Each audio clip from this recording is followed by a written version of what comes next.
Chapter 25. Soon, the teacher entered the classroom and leveled a meaningful gaze at Wuxia.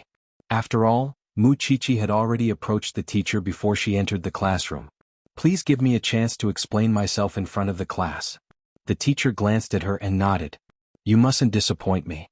You must convince everyone. Don't worry, teacher. Wuxia's gaze was very determined. That was why they were exchanging glances in the classroom. Before we start, I have something to say. After all, this concerns the honor of our class. That is why Wuxia stand up and explain to everyone what Van Gogh's post is all about. In that instant, everyone turned to look at Wuxia. Mu Tongxue, on the other hand, smiled coldly as if she was watching a show. She would like to see how Wuxia would explain her past blemishes.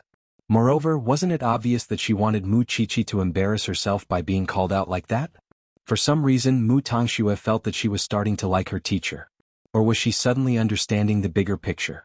As everyone looked at her doubtfully, Wuxia rose to her feet and bowed deeply at everyone before saying, as a classmate, I'm very sorry for making everyone laugh at me. But, everything that was revealed in Van Gogh's post is true. The entire class was left speechless at Wuxia's words. They never thought that Wuxia would directly admit it. It was also out of Mu Tongxue's expectations. She had thought that Wuxia would shirk everything. Are you crazy, Chichi? Chen Chen quickly tugged at Wuxia's sleeve to remind her. Wouldn't she be hated to death? Chen Chen could feel the disgust directed at her from all directions. Was Wuxia going to go all out now? But Wuxia's tone changed. But what I admit is only limited to the punishment that the school gave me and the results that were exposed. As for the rest, such as smoking with the gangsters and having an abortion, they were all fabricated. I skipped school, skipped classes, pranked teachers and classmates, and occasionally went to the school's broadcasting room to cause trouble. I violated the school's rules, but I didn't do anything to harm others. I just didn't like studying. I believe everyone must be wondering why I would bully Tongxue, and why we are not close. Let me tell you, Tongxue has always been sick since she was young and her body is delicate. That is why she was loved and cared for by my parents. That is why my heart was hurt and I yearned for their love.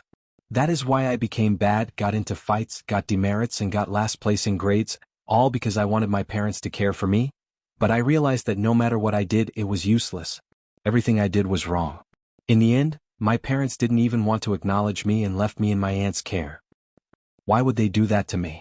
I asked my aunt countless times and she told me that as long as you worked hard, you'd definitely be liked. So, I started working hard. When I first arrived at Eton, I read day and night and I believe everyone can see that. I admit that I was a bad child, but can't bad children learn well? Naughty child, can't you suddenly want to study hard? Can't bad children learn hard just because they are sensible? Teacher, bad children like us lack love in the first place. Can't we keep our pride? The other students in the class were silent at Wuxia's words. You can suspect me of cheating, but it's fine. I can prove myself through countless tests and I don't blame you. After all, my grades have improved by leaps and bounds in 4 months. I can't believe it myself, but I've worked 10 times harder. If it's because of me that I've caused trouble for everyone, I apologize. But I will prove myself as always. With that, Wuxia bowed and apologized again. At that, the entire class erupted in applause. After all, in their eyes, Wuxia was an example of a successful comeback, and everyone was naturally tolerant of bad children turning over a new leaf. Moreover, Wuxia gloomily revealed the disparity in treatment she received at home, explaining why she kept bullying Tongxue. And with her desperate efforts when she first came to Eton, the students gladly accepted that Wuxia was a good child. Chichi has explained herself to the rumors. What do you think? The teacher asked after Wuxia took her seat. I think Chichi is very brave, admitting her mistakes and reining in before it's too late. Chen Chen quickly raised her hand in support of her desk mate. Actually, Chichi is very inspirational. I think so too. She's very persistent and didn't give up on herself. That's really great. No wonder Tongxue was the only one who invited us to her birthday party even though they shared the same birthday. It turns out that Chichi's parents don't care about her at all. She's so pitiful. The students all expressed their trust in Wuxia, which left Mu Tongxue very unhappy. In other words, Wuxia's explanation in class soon spread throughout the entire school. She had suddenly turned from a bad girl to a role model, a legendary student who rose from trash to genius in 4 months. Many students who had similar experiences came to her in secret, begging her to share their learning experiences, and she was willing to lend her notes to others to copy. That naturally dispelled the rumor that she had plagiarized her grades. Mu Tangxue shot Mu Qiqi a hateful glare from afar when she saw that she was surrounded by her classmates right after class. Because she did not expect Mu Qiqi to use such a move. She would rather confess everything to Mu Qiqi after putting herself at death's door. Qiqi, where are you looking at? Quick, help me with this question. Mu Qiqi smiled apologetically at her classmate and explained, Can I have a few words with Mu Tangxue first? Her classmate took the papers and led her out of the crowd to Mu Tangshue's side, asking, Are my answers satisfactory? Sis, I don't understand what you're saying. It's fine if you don't understand as long as you do. Do you think I'll keep giving in to you? I'll make you return what I've lost in the future. Mu Tangxue, your tricks are completely useless against me. With those words, Mu Qiqi walked past Mu Tangxue and bumped her shoulder hard. Mu Tangxue clenched her fists, because there was nothing she could do about Mu Qiqi at that very moment. Be that as it may, Mu Tangxue sneered inwardly. Return? Oh. Mom and Dad just don't want you, Mu Qiqi. No matter how excellent you are now, you're just a little animal that no one wants. I'll humiliate you in the birthday party if you dare to compete with me, sis. Chapter 26. It was the twins' birthday on Christmas Eve, and Mu Tangxue had invited all her classmates to the Mu family's birthday party. Qian Qian, Mu Qiqi's desk mate, could not help sighing when she saw Mu Tangxue giving her classmates heartwarming gifts. Your sister really knows how to win people over.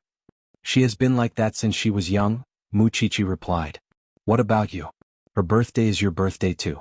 Are you saying that the Mu family is only throwing a party for her? Qian Qian was puzzled. Even if you are disobedient, you are still their daughter. How could the Mu family be so ridiculous? How could we not have sister on our birthday? Mu Tangxue answered as she circled behind them. Mom and Dad miss you very much, but you are stubborn and don't want to come home. Why would you need sister's invitation to celebrate your birthday? Right, sister? Aunt Zipei will celebrate my birthday for me, Mu Qiqi replied. Then how cold would you be? Moreover, Aunt Zipei has agreed to come to our birthday party. Mu Qiqi looked at Mu Tangxue in confusion, but Mu Tangxue seized the chance to hold Mu Qiqi's hand and told her sincerely, Sister, don't be mad at me. Come home with Aunt Zipei on your birthday. Mu Qiqi held Mu Tangshue's hand and walked out of the classroom, looking at her seriously. What do you mean? I just want you to come home for your birthday party. We will celebrate your 18th birthday together. Mu Tangxue flung Mu Qiqi's hand away. Moreover, even if you are not a member of the Mu family now, the blood of the Mu family still flows in your veins. You have a duty to protect the honor of the Mu family, and we are twins. If you don't attend the party, what would outsiders say about the Mu family? Mu Qiqi smiled coldly at Mu Tangshue's words. You know very well that I am no longer a member of the Mu family. But outsiders don't. Moreover, sister, whether they think that we mistreated the Mu family's daughter or that you killed grandma, it would not be good for anyone. I think that you should come home.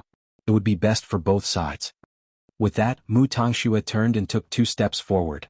Then she said, We'll wait for you to come home on your birthday. Mu Qiqi did not say a word. She returned to the classroom and sat beside her desk mate. Qian Qian immediately held her hand and asked, So, are you going back to the Mu family for the birthday party? I don't know. Mu Qiqi shook her head. Since you're the daughter of the Mu family, it's not a big deal for you to go back. How can I argue with my parents for the rest of my life? From Qian Qian's point of view, the relationship between Mu Qiqi and the Mu family was just that of a rebellious child running away from home and a parent disappointed in the child. She believed that Mu Qiqi would return to the Mu family sooner or later.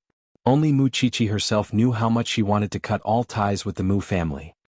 From the day she was chased out of the Mu family, Mu Qiqi never thought about returning to that place. Therefore, when they returned to the little mansion in the afternoon, Mu Qiqi quickly asked Su Zipei, Aunt Zipei, did you agree to go to the Mu family? You said that you don't want to have anything to do with the Mu clan. Su Zipei quickly explained, the Mu family called and asked for your cooperation. That way the outside world would publish negative news about the Mu family. Mu Qiqi nodded. They said that and you agreed? Why would I agree, Qiqi? Aunt Zipei had called and asked young Master Sheng before making the decision. After all, he had told us to be loyal to the Sheng family, and I would never regret it since I've made my choice. Xiao, no, I mean Brother Xiao agreed. Mu Qiqi quickly changed her words. Yes, Qiqi. Young Master Sheng is thinking for you. If you don't go and the Mu family spreads the word that you killed grandma, how would you stand in Jianchuan in the future? Mu Chichi stared at Su Zipei in disbelief before laughing mockingly. Well, the Mu family never shows mercy when it comes to such things. I'll just go, but what if the Mu family threatens me with this again, Aunt Zipei? What should I do then? We'll slowly expose Mu Tongshua's mask of kindness, but before that, you must grow up and graduate safely. Su Zipei told Mu Chichi. And who said that my Chichi would be bullied this time? Chichi is a changed woman now. She's no longer the Chichi who could be bullied by anyone. I believe that even if you go to the Mu family wouldn't get anything out of it. Su Zipei was aware that Mu Chichi's counterattack against Mu Tongxue earlier in the day had averted a crisis. Mu Chichi would never have done such a thing in the past. But now she was really different. She had been reborn under Xing Zhao's tutelage. Mu Chichi had no other choice. She and Mu Tongxue were the only two people in her grandmother's room at the time. Unless she let everyone see Mu Tongshua's mask of hypocrisy, anything she said would just be sophistry. That was why she had to hold it in for now. Still, she was 18. On her coming-of-age day, she actually did not want to spend it with Mu Tongxue, who loved to show off. She only wanted to be with Xing Xiao, and since she was going to the banquet now, it meant that she would not be able to see Xing Xiao at all on her coming-of-age day. Mu Chichi was a little disappointed. When she returned to her room, she couldn't help taking out her phone and texting Xing Xiao. "Oh, I'm really going to the Mu family. Don't worry, I won't do anything to let you or the Sheng family down." On the other hand, Xing Xiao had just finished his workout. Ignoring the sweat on his body, he sneered when he read the girl's text. "You're depressed, little girl. Crown Prince, would you do me the honor of having a drink with me tonight? Look at Xing Xiao. He's working out here too." Xing Xiao had gotten used to being stared at along the way, but he never replied. Moreover, he was in a hurry to go to the little mansion to see the little one he missed so much. Mu Chichi waited for Xing Xiao's reply, but he did not move at all. But just when Mu Chichi was about to sleep, she heard the sound of a car parked downstairs. So, she quickly got up, put on her pajamas and dashed downstairs. Xing Xiao parked the car. When he saw Mu Chichi, he said to her, "Are you dog ears? You're so sensitive. Why are you here so late?" Sitting at the front of the sports car, Xing Xiao crooked a finger at Mu Chichi and flashed a devilish smile. "To see you, little one, of course." Chapter 27. Seeing her reaction, Xing Xiao added, "You wish." Mu Chichi promptly glared at him. "You've been living in the small mansion for almost 5 months now. In these 5 months you've changed so much. Don't you want to let those who abandoned you see how much you've changed?" Xing Xiao asked her, folding his arms. Mu Chichi looked at him hopefully. "Of course I do. Isn't that it? On that day your sister would definitely do everything in her power to show off and embarrass you. When the time comes, they would see with their own eyes how happy and comfortable Mu Chichi is after leaving the Mu family. Aside from fearing that the Mu family would play tricks, the more important reason I've agreed is the latter. You're the little princess of the Sheng family. How could the little princess of the Sheng family lose out?" Mu Chichi didn't know why, but whether it was a mountain of blades or a sea of fire, Xing Zhao's words made her yearn for it. In fact, she also wanted to know what kind of expression those people in her family would have when they saw her change. "Jing Yun will come tomorrow to arrange everything for you to attend the banquet. And I'll have him keep an eye out for gifts from the Mu family in the next 2 days. We'll snatch whatever they buy, and as long as it's for Mu Tongxue, I'll take it all for you." Mu Chichi's heart warmed into an ocean at Xing Zhao's words. After all, Xing Xiao was the only one in this world who would snatch things for her. Mu Chichi looked at him with teary eyes. "I'm suddenly looking forward to it. Go to sleep." Xing Xiao nudged her head. "You still have school tomorrow. What about you? Why do you care?" Mu Chichi reluctantly entered the mansion's main gates as she stared at Xing Zhao's meaningful eyes. It was clearly cold outside, but, "Xiao Xiao, what is it?" Xing Xiao was not surprised by Mu Chichi's shout at all.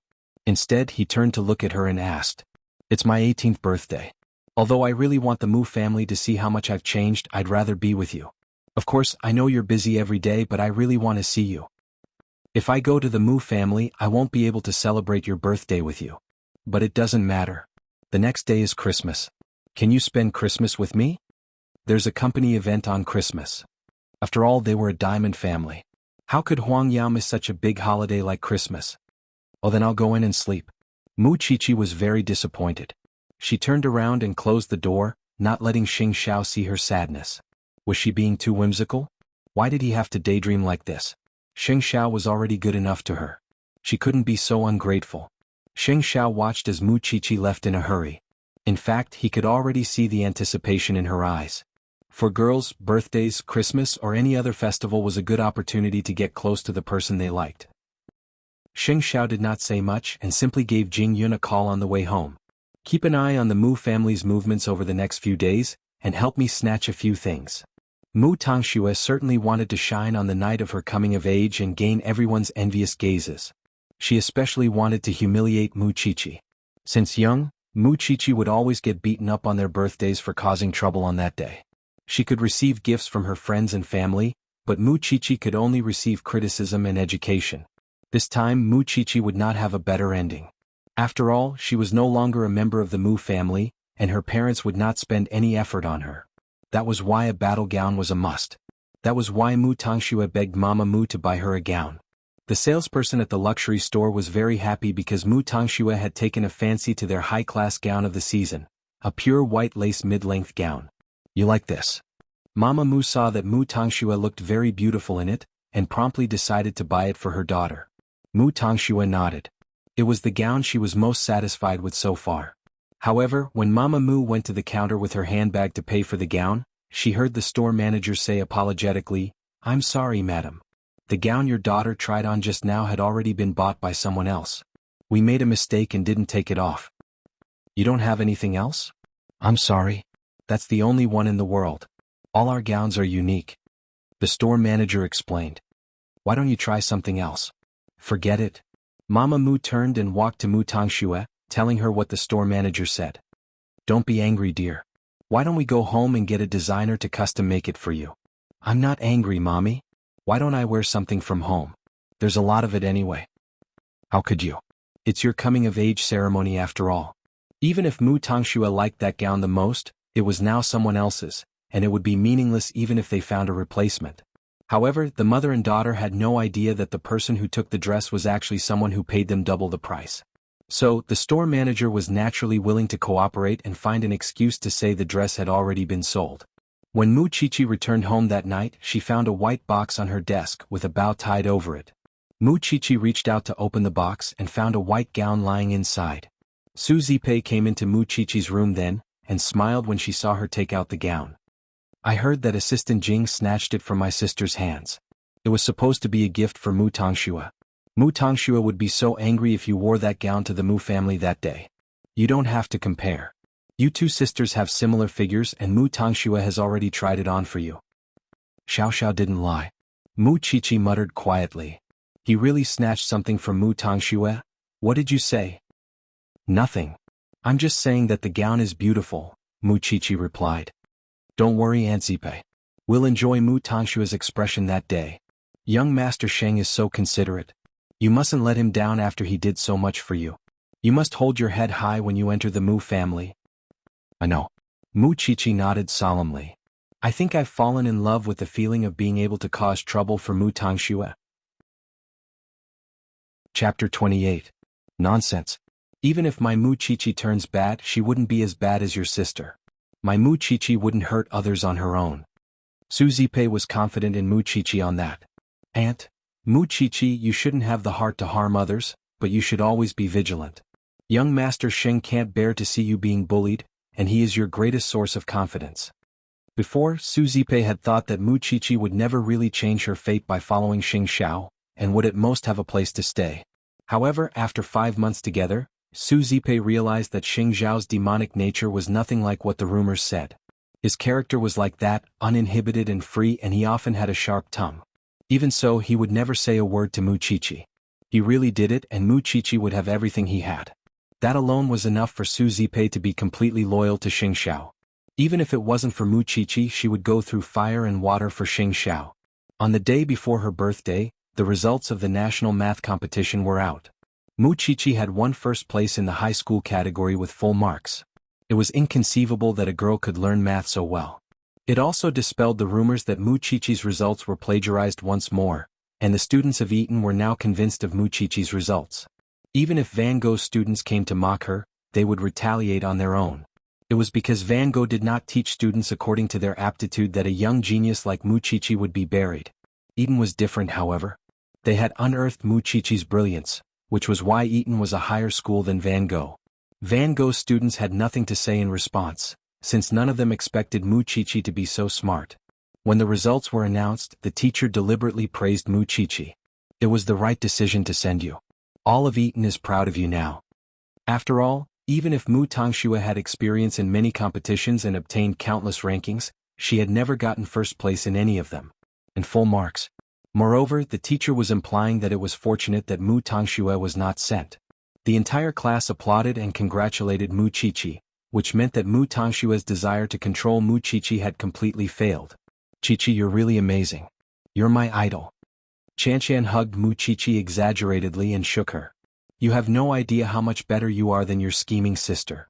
Muchichi turned to look at Mu Tangxue, before turning back to Qianqian. I'm not comparing myself to her.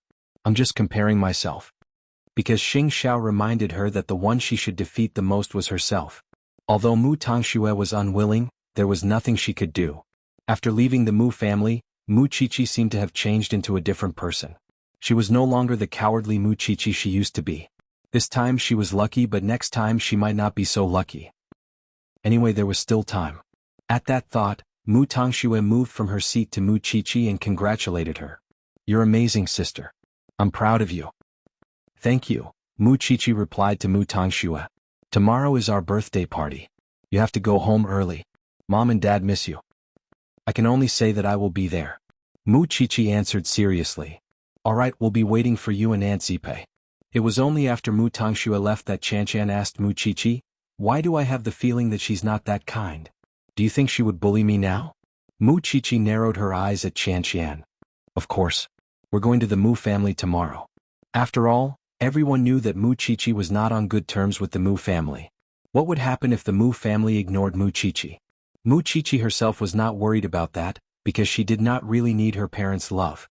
On the night of the 23rd, Muchichi stared blankly at the little white gift placed on the table. Xing Xiao had snatched it from Mu Tangxue, and she would certainly wear it. Still, she minded it because she had to deal with the Mu family and could not see Xing Xiao on her birthday. She knew that Xing Xiao would be very busy with Huang Yao's nationwide event. Still, it was a little secret she kept in her heart. Even if she could only see him once. Huang Yao was currently going through the final confirmation of the event. As the heir of a diamond family, the responsibility Xing Xiao shouldered was unimaginable, even if he appeared uncontrollable. Young master, everything is ready. But you have to leave for Paris right away, or you won't make it to the product launch. Jing Yun reminded Xing Xiao, holding the schedule. Xing Xiao looked at his watch and told Jing Yun, the flight is at 3 in the morning. I'll be at the airport before 2. You go first. But, young master, the old man has been discharged. It doesn't matter if I go or not. Xing Xiao cut him short. I know the gravity of the matter. I understand. Jing Yun nodded. Without another word, Xing Xiao drove away from Huang Yao's headquarters. However, he did not go back to the Sheng family but to the production base instead. Crown Prince, Crown Prince. Young Master Sheng. Everyone at the production base was respectful when they saw him. That was when Xing Xiao found the master designer of Huang Yao and told him, use the best blue diamond this year to make a hair accessory for me. Is it urgent? It's simple. I can finish it in a few hours. Xing Xiao handed the design to him. All right. Please wait a moment. Xing Xiao arrived at the production base at 8 and waited for almost 5 hours. When he received the gift, the designer was very tired.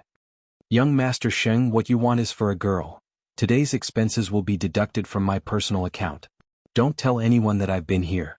Xing Xiao instructed. Got it. Xing Xiao took the gift and drove to the small mansion. But it was already 1 in the morning and Muchichi was already asleep. Xing Xiao could not wake her up, so he used the spare key and left the gift in front of Muchichi's door. He rarely used the spare key because he respected Muchichi and Xing Xiao's privacy. It was because he respected Muchichi's privacy, but he could not care about that now. The little one would be happy to see it, wouldn't she? He might even be abroad on Christmas, let alone her birthday. There was no telling how disappointed the little girl would be if he was not there for her coming-of-age ceremony. At that thought, Xing Xiao was about to turn and leave, but Muchichi got up cautiously when she heard the noise downstairs, thinking that there was a burglar. Chapter 29. Xing Xiao turned and quickly asked when he saw Muchichi. Why are you awake? It's really you? Mu Qiqi walked up to Xing Xiao in her pink pajamas, appearing very excited. Why aren't you going in now that you're back? I'm flying to France soon. Xing Xiao told her even as he put on his black gloves. Oh, when are you coming back? I'm not sure. Xing Xiao replied. Mu Qiqi lowered her head to hide her disappointed look before looking up again. Then hurry up and leave. Did you see anything at the door? Xing Xiao returned to the living room and asked her since he had been discovered. I didn't turn on the lights just now. With that, Mu Qiqi quickly went upstairs and found the blue gift box by the door. She picked it up and opened it, only to find a hair accessory embedded with a blue diamond inside. Delighted, Mu Qiqi quickly went downstairs and asked Xing Xiao, "Is this for me?" Xing Xiao nodded. A coming-of-age present? Mu Qiqi understood then. He had come to give her a coming-of-age present before he left. Mu Qiqi felt an impulse when she saw the sparkling diamond hair accessory. She did not just think about it. She simply got close to Xing Xiao, tiptoed and kissed his cheek softly. Xing Xiao froze while Mu Qiqi's heart was pounding. Perhaps afraid that Xing Xiao would get angry, Mu Qiqi quickly turned and hurried upstairs with the present. Be careful on the road. I'm going back to sleep. Xing Xiao reached out to touch the spot where Mu Qiqi had kissed him. Wasn't this little one a little too wild? Still, he did not get angry. Instead, he glanced at Su Zipei's room by reflex to make sure that he did not disturb her, and only turned to leave as if nothing happened. Mu Qiqi excitedly jumped onto the white bed when she entered the room, as if she had done something shameful, feeling both embarrassed and excited. Downstairs, Xing Xiao had already driven away, but Mu Qiqi's wildly beating heart could not calm down. Then she hid under the blanket and opened the gift box again, taking out the hair accessory and holding it in her palm. In that very moment, Mu Qiqi felt as if she had received a treasure. It was from Xing Xiao. It was his coming-of-age present. What should she do? She might not be able to sleep well tonight. Moreover, she kissed Xiao Xiao. Although she felt that she had done something wrong, she could not control herself. It was past midnight. She was 18 years old. She was an adult now. Could she like someone else now? In fact, it wasn't just Mu Qiqi. Even Xing Xiao was reminiscing the kiss on his cheek on the way to the airport. It was not like an adult's kiss at all. It was filled with desire. Mu Qiqi's kiss was unbelievably gentle. Of course, it was also unbelievably intimate. As for him, instead of stopping them, they fell into the trap. His first reaction after being kissed was to hide it from others, especially Su Zipei. He wanted to treasure Mu Qiqi's love. Soon, Xing Xiao arrived at the airport. Jing Yun told him that he was waiting in the VIP lounge. Jing Yun took the ticket and said, "Young master, it's time to go through the security check." He suddenly remembered what Mu Qiqi had asked him. When would he be back? Xing Xiao thought for a moment, put on his gloves again and turned to leave the airport. "Young master, where are you going?" "Go home and sleep. But there's the product launch in France tomorrow. The old man is already there. It's not that important whether I go or not. Moreover, I've been busy for so long. I want to give myself a break." Jing Yun was taken aback. But he was used to it. Xing Xiao's temperament was unpredictable. No one could force him to do something he didn't want to do. With that, Xing Xiao left the airport. Although Jing Yun was helpless, he was not surprised. He gave Papa Xing a call and reported the situation. Papa Xing snorted coldly on the other end. "I knew he was like this. It's fine if he doesn't come. Jing Yun, prepare well." "Yes, master." Jing Yun replied. Mu Qiqi did not know that Xing Xiao did not leave Jianchuan. She went to school the next morning, but Su Zipei asked her during breakfast, "Did you hear anything in the middle of the night?" Mu Qiqi's heart skipped a beat. But she still answered calmly, "Aunt, did you hear it wrong?" "Forget it. Why would I ask you? It's your birthday today. I've made something delicious for you. Bring it to school later." "Thank you, Aunt Zipei." Afraid that Su Zipei would question her about last night, Mu Qiqi quickly left after breakfast. After all, she realized that she must not let anyone know that she liked Xing Xiao. Otherwise, her aunt would be the first to disagree. She was only 18 while Xing Xiao was 26. Moreover, they were practically adopted. In Su Zipei's heart, Xing Xiao was Mu Qiqi's older brother. There was nothing else. How could she know that Mu Qiqi had so many thoughts about Xing Xiao? Mu Qiqi reminded herself that even if she really liked Xing Xiao, she must hide it carefully for him and for herself. Otherwise, she could foresee that she and her aunt would not be able to stay in the Sheng family if this matter was exposed. She must keep her diary even more carefully. When she reached school, Mu Tongxue was already telling her classmates about the time for the party. Of course, she would remind Mu Qiqi as well. Sister will be at home at 6:30. See you there. Aunt Zipe is coming too. Mu Chichi snorted coldly at Mu Tangxue. She might not be able to enjoy her glory tonight if she was so smug now. When Mu Chichi returned home after school, she found that Su Zipe was completely unprepared. Aren't you coming, Aunt Zipe? Mu Chichi asked her in confusion. I have other things to do, so I won't be going. Moreover, I'll only embarrass you if I go. You can just go. Su Zipe smiled. I'll make you a cake at home and wait for you to come home to celebrate. But, I believe in you. You can handle it now. You're an adult now. No one can force you to do anything you don't want to do. Su Zipe handed the gown to Mu Chichi. Put it on. I'll help you dress up. Mu Chichi nodded. Mu Chichi simply did not expect that Su Zipe was preparing a surprise for her. Since it was a coming-of-age ceremony, she certainly could not simply miss it. As her aunt, she had no other ability but to try her best to make her niece happy. Mu Chichi nodded and did not force Su Zipe. She simply took the dress to her room and put it on. Now, she was the young lady of the Sheng family and not the Mu family. Chapter 30. The Mu family had decorated the mansion lavishly so that Mu Tangxue could entertain her classmates in style. The decorations were all exquisite and expensive, and it looked like a pink princess's castle. Mu Tangshue's dress for the evening was a pale pink one-shoulder gown, making her look noble and imposing like a princess from a medieval fairy tale. Her classmates arrived one after another, bringing the presents they had chosen. Even Mu Chichi's desk mate Qian Qian was there, but Mu Chichi was nowhere to be seen. Strangely, Mama Mu appeared kind and the servants of the Mu family were easygoing. It was hard to imagine that Mu Chichi would be treated differently in this family. Mu Tangxue was the center of attention. She was beautiful and elegant among her classmates, and was certainly eye-catching. Tangxue, you're so beautiful tonight. Tangxue, why is your figure so good? Girls would always talk about such things after class, especially those from prestigious families, who would always talk about international superstars. Mu Tangxue was delighted, but that was when Mama Mu tugged her aside and asked, Where's your sister? Why isn't she here yet? Mommy, I don't know if she's coming. Mu Tangxue told Mama Mu that, because she believed that Mu Chichi would not dare to come and humiliate herself. After all, was there any place for her in the Mu family now? It's already so late.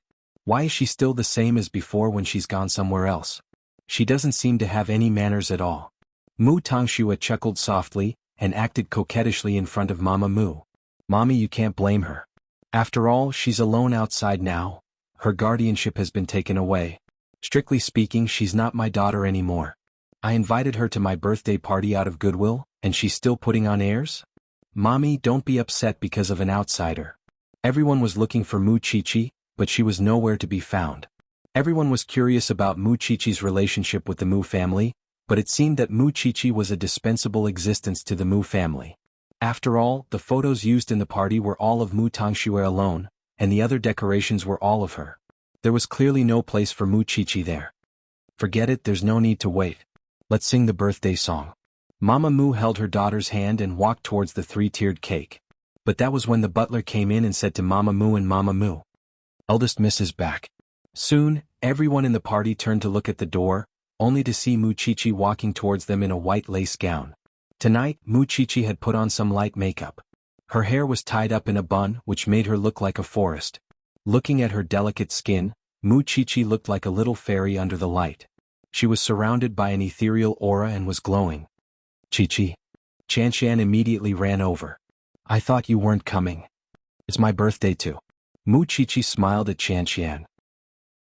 Nonetheless, Mama Mu and Mu Tangshue's faces darkened at Mu Chichi's appearance. It was for no other reason than that Mu Tangxue had taken a fancy to the dress Mu Chichi was wearing. It turned out that Mu Chichi had stolen it. Mama Mu glanced at Mu Tangxue before walking up to Mu Chichi. Chichi, what time is it? Why did you come so late? Hello, Aunt Mu. Mu Chichi smiled. I'm sorry. There was a traffic jam on the way and my driver had to take a detour. Mu Chichi answered gracefully. What embarrassed Mama Mu the most was the way she addressed Mu Chichi. Aunt Mu. Sister, this is Mom. I'm sorry. I'm not a member of the Mu family if I remember correctly. That's why you have no reason to ask me to come early since I'm a guest. Mu Chichi smiled. In that moment, Mama Mu was very surprised. Was this still the submissive eldest daughter she knew 5 months ago? Why was she able to speak so eloquently and be so confident? For some reason, Mu Qiqi's personality immediately outshone Mu Tongshue's gentle personality. Everyone watched Mu Qiqi as if they were watching a show and gave her a thumbs up. Awesome. Cool. You can't say that, sister.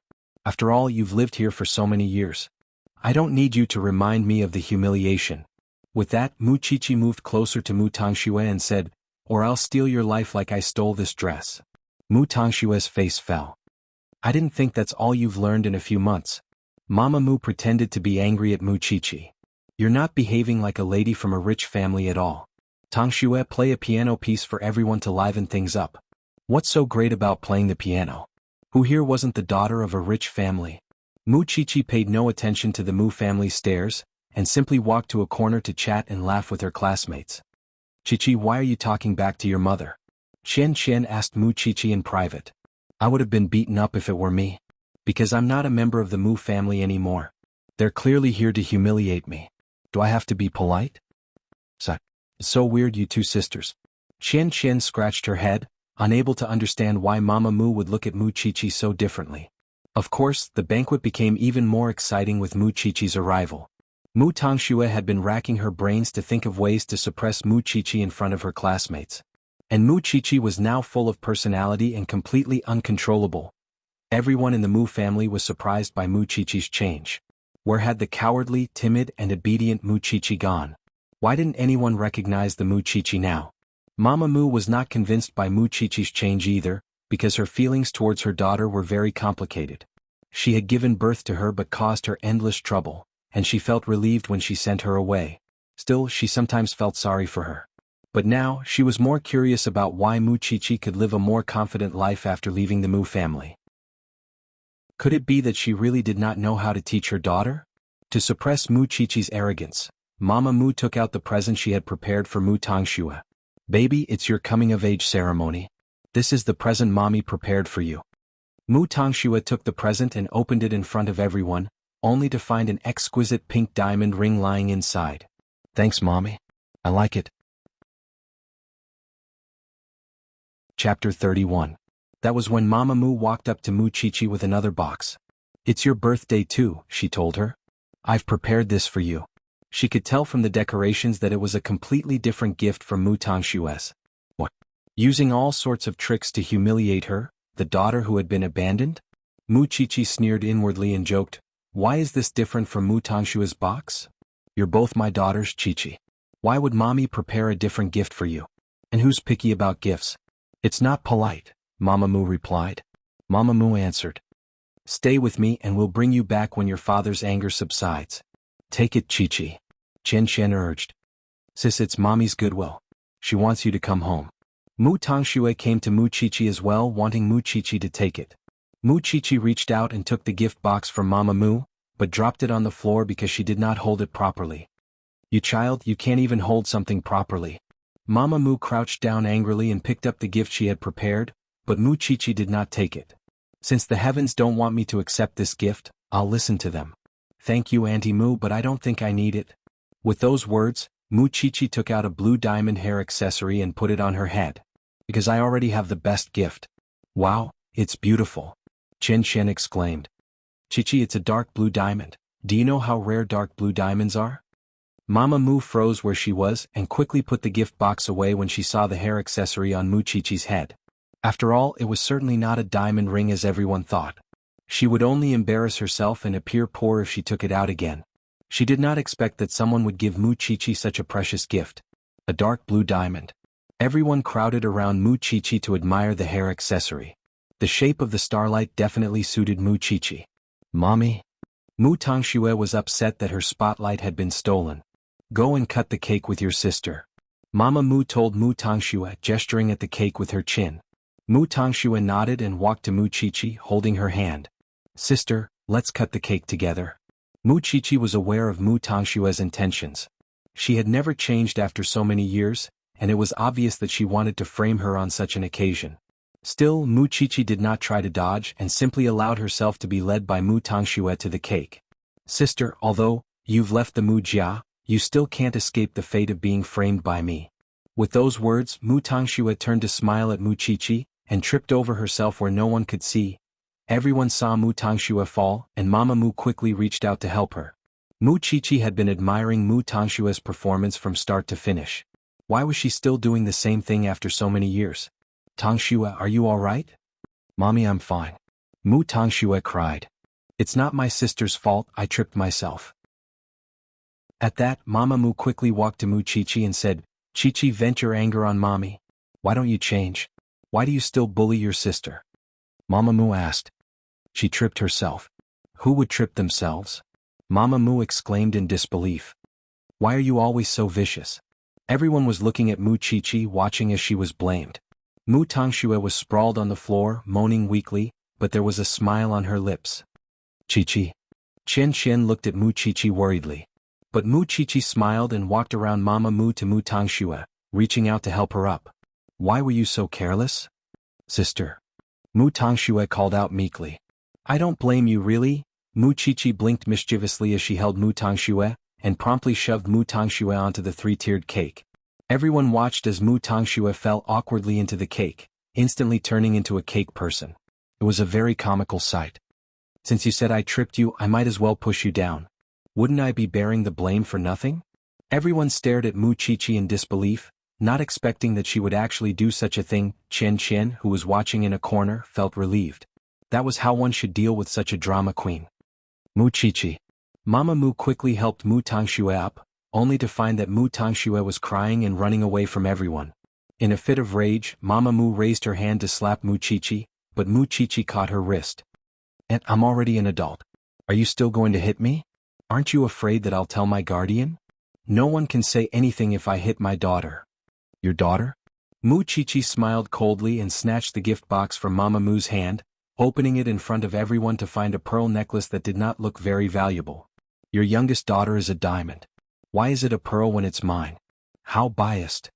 That's right. They're both daughters. Why is there such a huge difference in treatment? The guests were all looking at Mama Mu in confusion. This is a family matter. Please don't pay too much attention to it. Mama Mu quickly told everyone. It's not like we've wronged her. She knows very well why it's like this. It doesn't matter if it's clear or not. Thank you for your hospitality tonight, Aunt. I think it was very interesting. There's nothing fun to do now that the cake is ruined. My aunt is still waiting for me to eat at home, so I'll be going. With those words, Mu Qiqi turned with a smile, her back neither servile nor overbearing, completely unlike the Mu Qiqi who could be humiliated by anyone before. Happy birthday, Tangxue. I'm going too. With those words, Chen Chen ran after her. Every guest watched as Mu Qiqi left. Now that the party had been ruined, it would be awkward if it continued. That was why everyone else found an excuse to leave as well. Mama Mu's face was unusually dark. Everything that happened today was beyond her expectations. The guests are gone. Aren't you going to clean up? I'm going upstairs to check on Tangxue. The servants immediately cleaned up. Outside the villa, Chen Chen saw Mu Qiqi take out a note from her little backpack and burst into laughter. I was wondering why you were so mighty at night. But you actually rehearsed for yourself beforehand? Mu Qiqi smiled.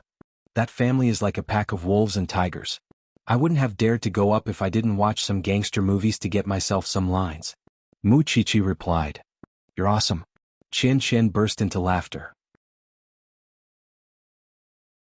Chapter 32. It couldn't be better. Chen Chen gave her a thumbs up and whispered to Mu Qiqi, I even took an embarrassing photo of your sister falling into the cake. I'll send it to you when I'm done. Mu Qiqi hugged Chen Chen and urged her, hurry home. It's so cold. It's worth the cold to watch such an interesting show. With that, Chen Chen got into her chauffeur's car, winking at Mu Qiqi before she left. Mu Qiqi smiled happily and soon found the spot where Old Lin parked his car. Old Lin did not expect Mu Qiqi to come out so soon and quickly asked, Miss Mu Qiqi, did you suffer? No, it's just that it's boring to stay here and it's better to go home and keep my aunt company. Mu Qiqi replied. Uncle Lin, you'll have dinner with us later. I'm just a chauffeur. I don't deserve it. Old Lin joked.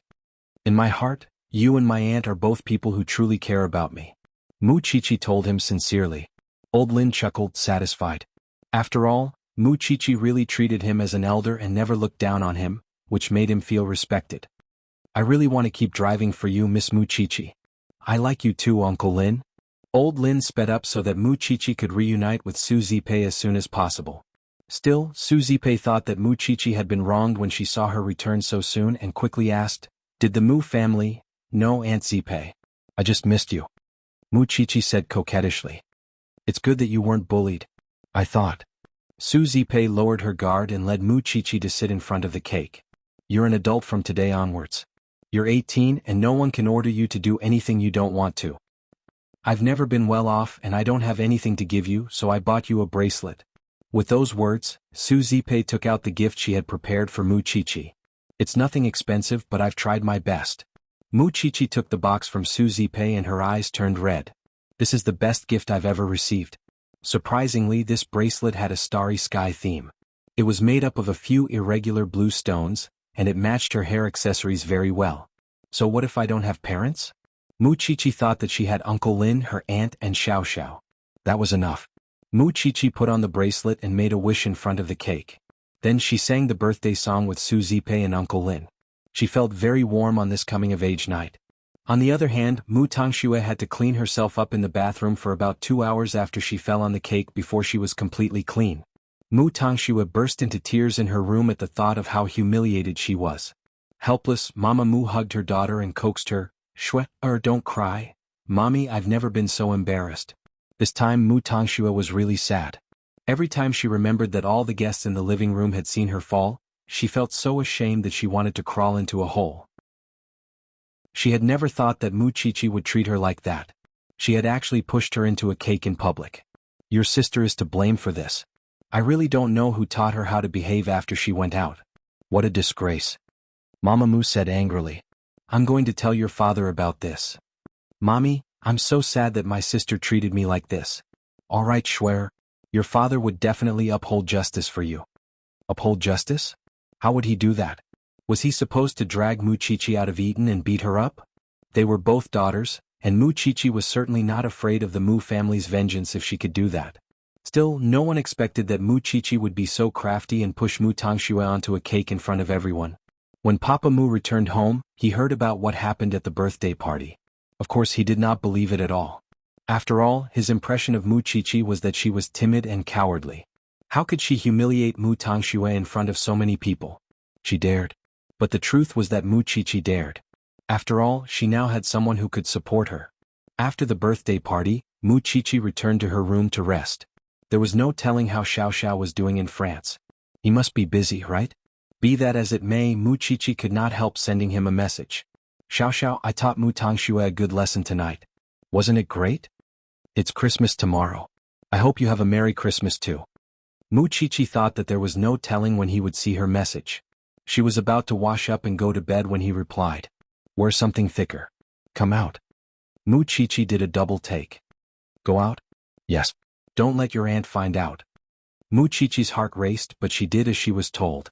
She put on a thick padded jacket and sneaked out of the house when Su Zipei returned to her room. Mu Chichi looked around when she reached the little garden outside the mansion, but did not find Xing Xiao. But just as she was about to call him, a big hand reached out from the darkness and pulled Mu Chichi into his sports car. "Aren't you in France?" Mu Chichi asked in delight when she saw Xing Xiao. "I suddenly don't feel like going." Xing Xiao drove away from the little mansion with Mu Chichi. "Where are we going?" Xing Xiao turned to look at Mu Chichi with a dangerous look in his eyes. "I'm bringing you to do something bad, of course." Mu Chichi did not dare to look at him at all. Instead, her heart raced and her face lowered, blushing. Did Xing Xiao know that she liked him? Mu Chichi did not dare to say a word along the way. It was only when they arrived at the seaside that Xing Xiao got out of the car against the cold wind. Mu Chichi followed him out of the car, and found that someone was releasing Kongming lanterns by the seaside. Yes, she was beautiful, but she was very cold. Mu Chichi was shivering all over. At that, Xing Xiao pulled Mu Chichi to him and clamped her between his arms. Mu Chichi's heart raced even faster. She almost suffocated. "Why are we here?" Mu Chichi asked, looking up. "Xiao Xiao, I'm cold." Helpless, Xing Xiao brought Mu Chichi back to the car and opened the sunroof. Mu Chichi's cheeks were flushed, but it was frozen red in that very moment. Xing Xiao pinched her cheek, and Mu Chichi held his hand in pain. Both Xing Xiao and Mu Chichi froze at the gesture. Chapter 33. Xing Xiao did not look at Mu Chichi's eyes, but wrapped his warm palm around her small one. Mu Chichi said nothing. She was afraid of breaking that moment of bliss, and could only lower her head awkwardly and look elsewhere. Xiao Xiao was holding her hand. Xiao Xiao was holding her hand. Xing Xiao said nothing either, and the pair stayed in silence for around 10 minutes. It was only when someone came to urge them to move the car that Xing Xiao let go of Mu Qiqi's hand. Mu Qiqi was disappointed that her hand was suddenly empty, as if she could still feel Xing Xiao's warmth. "Are you warm?" Xing Xiao asked Mu Qiqi as they drove away. A little warmer." Mu Qiqi quickly answered. "Much warmer." "Then where are we going now?" There were few in Jianchuan who did not know Xing Xiao, which was why he would attract attention wherever he went. It was only a matter of time before everyone found out if he openly brought his little one to other places. That was why he could only bring Mu Qiqi to the seaside. But the seaside was cold. Seeing Mu Qiqi's cheeks reddening from the cold, Xing Xiao could only bring her back. However, his actions left Mu Qiqi very confused. "Are we going back now, Xiao Xiao?" Xing Xiao stopped the car as they entered the garden of the little mansion. He simply stayed quietly with Mu Qiqi, not answering her question. That left Mu Qiqi feeling that Xing Xiao was acting very strange tonight. "What's wrong, Xiao Xiao?" Who was Xing Xiao? The great crown prince of Huang Yao, who often killed without a trace in the business world. Even so, he was at a loss when it came to the little girl. His emotions were very complicated when he faced Mu Qiqi. He wanted to take the little one for himself at all costs, but he was afraid of burdening her. He did not care, and he would fight or kneel if he wanted to.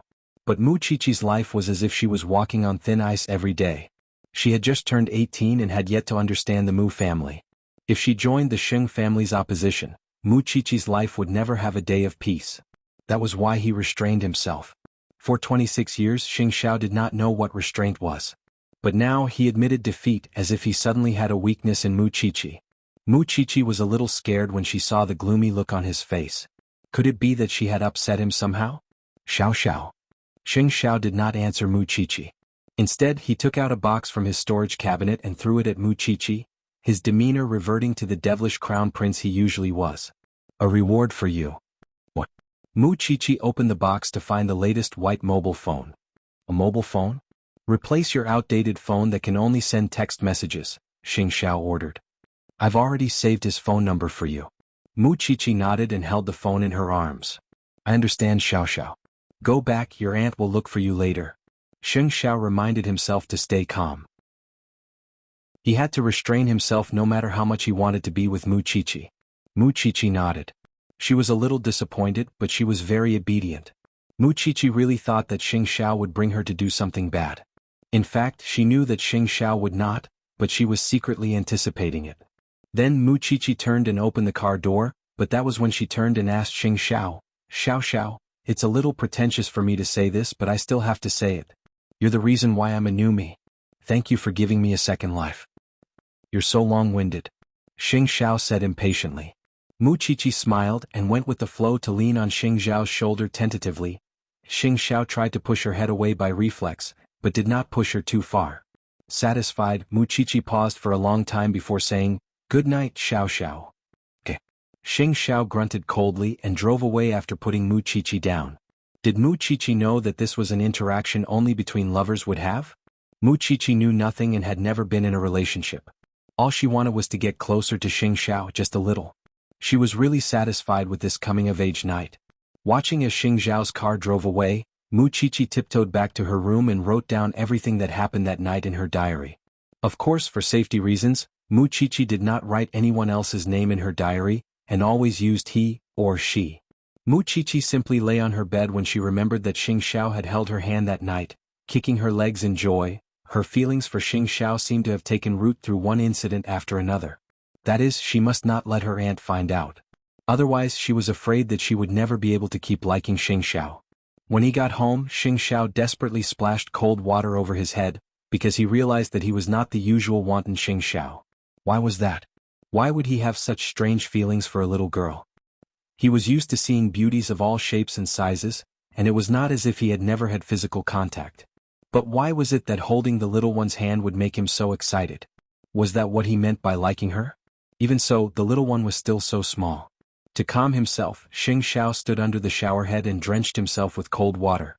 Perhaps he really wanted to understand what kind of feelings he had for Mu Qiqi? The next day, all of Jianchuan was shrouded in the Christmas spirit. Mu Qiqi went to school as usual, but found that Mu Tangxue had asked for leave due to illness when she arrived. Everyone knew why Mu Tangxue had asked for leave when they remembered what happened at the Mu family last night. But could she hide forever even if she could? Was there a need to be secretive when she was already lost? Qian Qian deliberately showed Mu Qiqi the photo in her phone. I'm dying of laughter. Ah. Mu Qiqi laughed as well. She did not expect that Mu Tangxue was quite photogenic. Still, their happiness did not last long before they were called into the teacher's office. Mu Qiqi did not know why, until she saw Papa Mu in the office. Mu Qiqi froze. This was the person she was most afraid of in the Mu Jia, and also the person she hated the most. After 5 months they finally met. Qiqi, your father seems to have something to tell you personally. Mu Qiqi's palms were sweating. After all, Papa Mu had pressured her immensely. Even if she had Xing Zhao's support now, she felt conflicted whenever she remembered how Papa Mu had punished her. I wonder what Uncle Mu wants from me. Chapter 34. Frame? Kindness? Although Mu Qiqi was used to those words coming out of her father's mouth, she still found it rather embarrassing in front of her teacher. However, she was no longer a member of the Mu family. Even if she had that man's blood flowing in her veins, legally speaking, her custody was no longer in the hands of that man.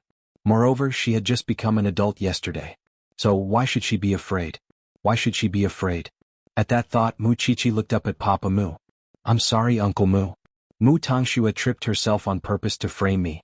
That's why I pushed her. If you want to blame someone, you should blame your precious daughter, not me. Papa Mu could not hold back his anger at Mu Qiqi's firm words. He was about to slap Mu Qiqi, but the teacher stopped him. Parent, this is a school. Teacher, let him do it. There are cameras here anyway and I'll let him see my lawyer. Mu Qiqi said directly. Papa Mu stared at Mu Qiqi in disbelief. He did not expect that she had become so crafty in just a few months. How did your sponsor teach you? Where's your sense of propriety? I don't have propriety, but it's better than someone who can't differentiate between humans and animals. Mu Qiqi replied calmly. The teacher stopped Papa Mu again when he saw how agitated he was. Parent, calm down. This is an educational place. Teacher, you don't have to stop me from teaching that little brat a lesson. She was chased out of the Mu family because she killed her own grandmother, and I've only chased her out since we shouldn't wash our dirty linen in public. I didn't expect her to get worse and even frame her own sister. The teacher looked at Mu Qiqi in surprise when she was done. Mu Qiqi, however, emphasized with a hint of helplessness. I told you it's Mu Tangxue who fed Grandma the wrong medicine. You're still quibbling. Tangxue has always been filial to her grandmother. That's not evidence to convict me of killing Grandma. I'm sorry. Mu Qiqi retorted stubbornly. The teacher caught the crux of their conversation, and was shocked at how Papa Mu treated Mu Qiqi. You still have the nerve to say that? How much trouble have you caused for your family since you were young? Do I need to tell you everything from the beginning to the end? Mu Qiqi bit her lip. Feeling wronged, she stopped talking. Listen up, Mu Qiqi. I won't go easy on you if you harm Tangxue again. With that, Papa Mu turned and left the teacher's office, leaving the teacher with a complicated expression and the humiliated Mu Qiqi. However, she did not cry. Instead, she stubbornly raised her head and let her tears fall. Then Mu Qiqi looked at her teacher, her voice trembling. Teacher, please believe me. I really didn't kill Grandma. The teacher's heart ached when she saw that. She quickly hugged Mu Qiqi and comforted her as if she was her own child. I believe you. I really do. After all, she had seen with her own eyes how Mu Tangxue behaved one way in front of others and another behind their backs. That was why she would definitely believe Mu Qiqi if she had to choose between the twins. Moreover, what surprised her was Papa Mu's attitude towards the two sisters. Wasn't it too different? Hence, the teacher asked Mu Qiqi for the reason. As if she had found a second mother, Mu Qiqi told her everything she had been through over the years, including how she was chased out of the house and sold off by her uncle. Her teacher was silent for a long time after she was done, before adjusting her glasses and comforting her. Qiqi, humans are born as blank sheets of paper, and it's instinct to make choices and reactions that start with them. That's why there's no such thing as kindness in this world. All kindness is bestowed upon us by our environment and moral standards. There are also some people who are born to be actors and have a very strong acting personality. There are even some who know how to do evil from birth. Haven't we seen it all in the news? Children of a few years old strangling their neighbor's baby, or girls of a few years old purposely abandoning their stepmother's child. Those are all facts. That's not unusual. You just happen to meet a younger sister who's so good at acting. Twins would fight for attention even when they're in the womb. That's why you have to face the problem. It's not your fault, understand? Muchichi nodded. As for your original family, there's nothing to hope for. Rich families probably only care about profit. You're an adult now, and all I can say is that you've met a great sponsor. You're great too, and you must hold your head high in the future. It's fine, okay? In fact, Muchichi understood all that. She just hoped that her teacher would believe her. Don't worry and go to class. I'll keep it a secret. Muchichi nodded and bowed deeply to her teacher in gratitude. As for the Mu family, she had completely given up on them. From now on, she would never give in to the Mu family. At least, Papa Mu's days of beating and scolding as he pleased were over. When they returned to class, Chen Chen quickly asked Muchichi, "Did you get scolded by your teacher?" "No." Muchichi shook her head. "She's very good to me. But you've been gone for so long. I was so worried." Muchichi no longer expected Mu Tangxue to change. After all, she never had a conscience. As for her parents, it was as her teacher had said, let them go with the wind and pretend that she was born out of a rock. That was fine. When they got home that night, Muchichi told Su Zipei about her encounter with Papa Mu in school. Su Zipei was almost in tears when she heard about it. "I've never seen such an animal father." Aunt Zipei, taking a deep breath, Su Zipei waved her off. "You're fine now. Just pretend that the family is dead." Muchichi nodded and helped Su Zipei. They were about to eat when Xing Xiao strutted into the living room and took a seat at the dining table. Muchichi blushed when she saw Xing Xiao. She remembered how they held hands last night. She could still feel his warmth on her palm. "Young Master Xing, you're not going out with anyone for Christmas today?" Su Zipei asked, adding an extra pair of chopsticks. "It's too noisy outside. It's quieter here." With that, Xing Xiao picked up the chopsticks and started eating without holding back. "Why don't you have a girlfriend?" Su Zipei asked. "You're in your prime at your age." Xing Xiao glanced at Muchichi by reflex, only to find that she was lowering her head, almost burying her face in her bowl. "I'm looking." Xing Xiao simply answered Su Zipei. "Chichi and I will bless you when you find one." Chapter 35. Xing Xiao glanced at Muchichi out of the corner of his eye but said nothing. Muchichi quickly finished the rice in her bowl and told them, "I'm going back to my room." "Is the child full?" Su Zipei did not sense the unusual atmosphere between them at all, and simply watched as Muchichi hurried upstairs. She did not want Su Zipei to see her blush, afraid that her aunt would suspect her. "Please don't mind her, young Master Xing. The child was wronged again in school today." Su Zipei explained to Xing Xiao. "Wronged?" Xing Xiao's eyes darkened at once. Su Zipei put down her bowl and chopsticks at the question, and told Xing Xiao about Muchichi's humiliation by Papa Mu in school. "That animal of a brother-in-law of mine told the teacher that Muchichi killed Grandma. He only told the teacher today. Who could guarantee that he would announce it to the whole world to protect Mu Tangxue one day? Muchichi could not take such a blow. What would others think of her? Is she called a murderer at such a young age?" As a matter of fact, Muchichi was hiding by the stairs on the second floor, secretly eavesdropping on their conversation. She felt aggrieved when she remembered Papa Mu's outrageous behavior in school today and his incessant questioning. Xing Xiao did not say anything about the matter, and only sent Muchichi a message when Su Zipei cleared the dishes. "Meet at the same place later. Wear thick clothes." Muchichi wiped away her tears when she read the message, and quickly returned to her room to change into warm clothes. What if Xing Xiao brought her to the beach again? Late into the night, when Su Zipei returned to her room to rest, Muchichi tiptoed out the door and sprinted to where Xing Xiao was at the speed of a 100-meter sprint.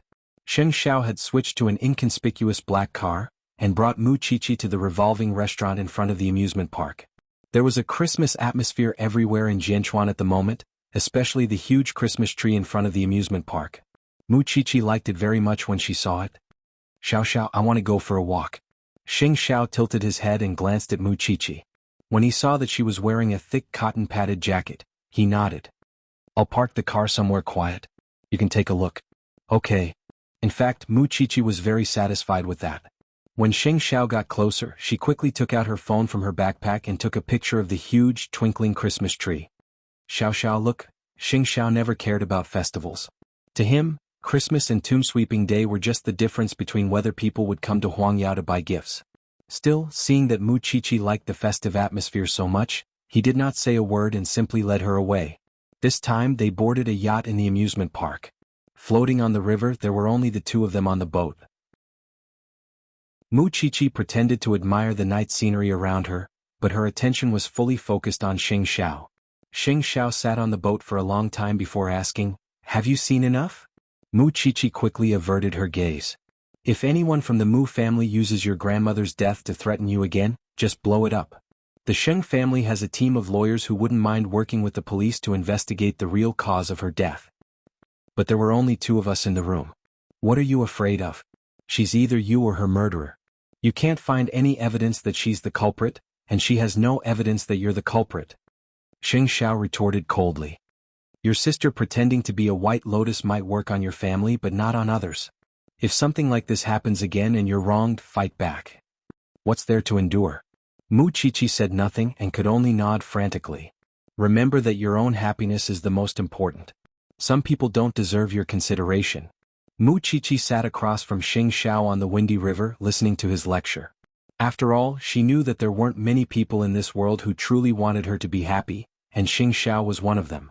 Then Xing Xiao put his arm around Mu Qiqi's shoulder and let her lean on him. It appeared to be a gesture to protect her from falling into the river, but for Mu Qiqi, any chance to be near Xing Xiao made her extraordinarily happy. Did Xing Xiao do that because he liked her too?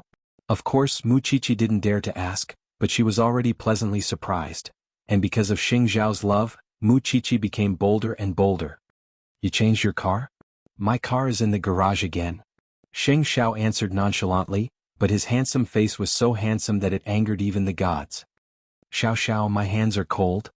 Xing Xiao said nothing, and simply took out a pair of red Christmas gloves from his pocket and threw it to Mu Qiqi. "I got it from Huang Yao's event today."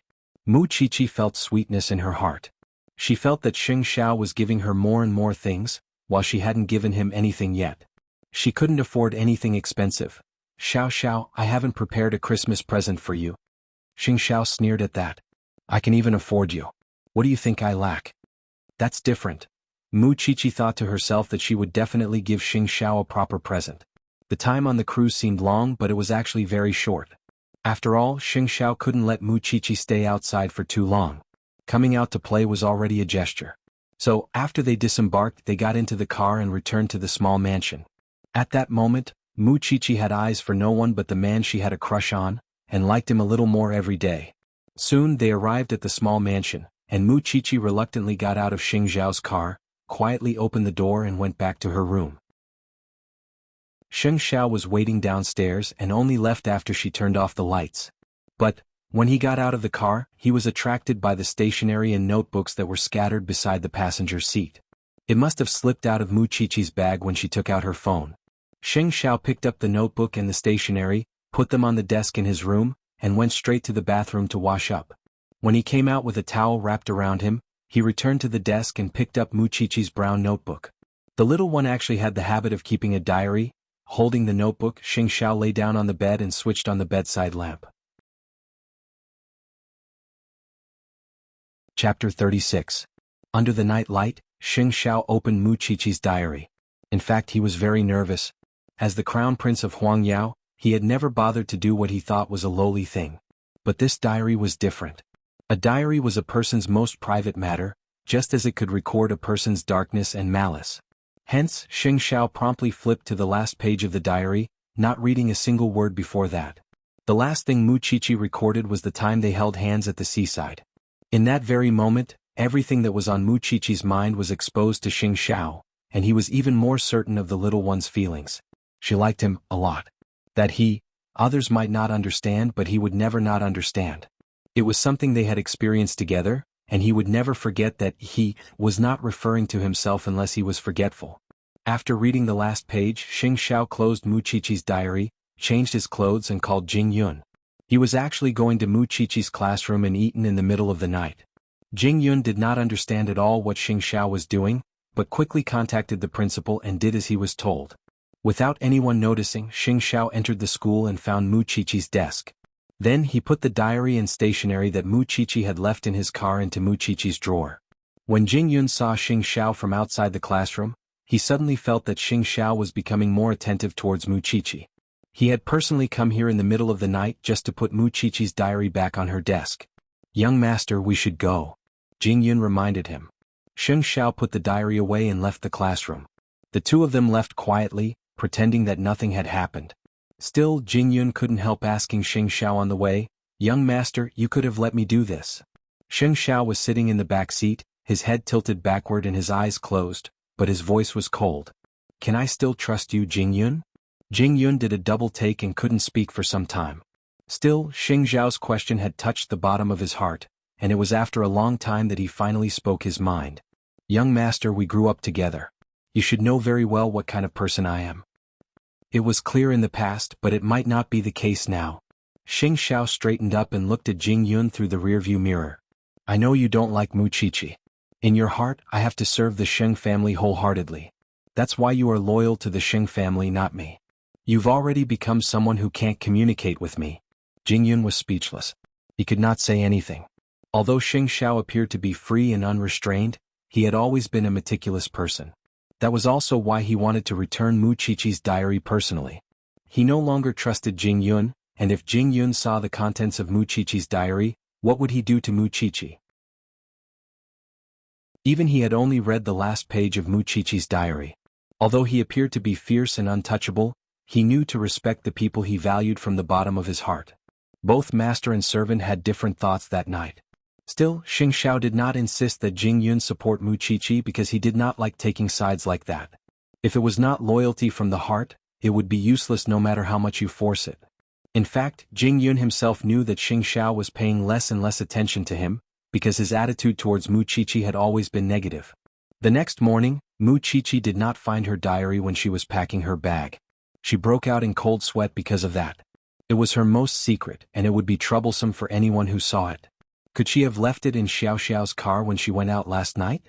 Or maybe she forgot to put it back in her bag. Still, she was not in a hurry to ask Xiao Xiao. Because of that, Mu Qiqi was not in the mood for breakfast. She simply grabbed her phone and left the house, heading straight to school. Qian Qian saw her frantically rummaging through the desk once she reached the classroom and quickly asked, "What's wrong? Did you lose something?" "My diary," Mu Qiqi said. "Then look for it carefully." Qian Qian quickly helped her, pulling out everything from the drawer. "Thank goodness." Mu Qiqi breathed a huge sigh of relief when she found the brown diary safely in the drawer. "It's good that you found it. It was fortunate that no one saw it, including Xiao Xiao. Otherwise, she really did not know how she would face him." At that thought, Mu Qiqi still felt that she should not keep a diary in the future. If someone really saw it, wouldn't everyone know her secret? Since class had not started, Mu Qiqi tore the diary into pieces and threw them into the trash can. She had thought that Mu Tangxue would not come to class today, since she had embarrassed herself so much during the birthday banquet. But before class, Mu Tangxue arrived, looking pitiful and wrapping herself up tightly. "Look at that little bitch of yours. She thinks she won't be laughed at just by wrapping herself up like that? She really knows how to cover herself up." Mu Qiqi stopped Chen Chen so that she would not speak loudly. "There's no need to provoke her for me. Just stand aside and watch the show." Chen Chen nodded, not noticing Mu Tangshue's expression. Because Mu Tangxue was sick, she had been lying in class all day looking sickly and did not even go to PE class. Mu Qiqi was not interested in bullying Mu Tangxue. Still, Mu Qiqi had the feeling that Mu Tangxue would not let go of the birthday banquet so easily. But what was she planning? On that day, Mama Mu personally went to school to fetch Mu Tangxue home.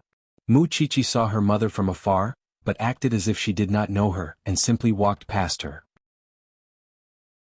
Now, the matter between Mu Qiqi and the Mu family would not draw too much attention from the other students. It was enough to gossip for a while.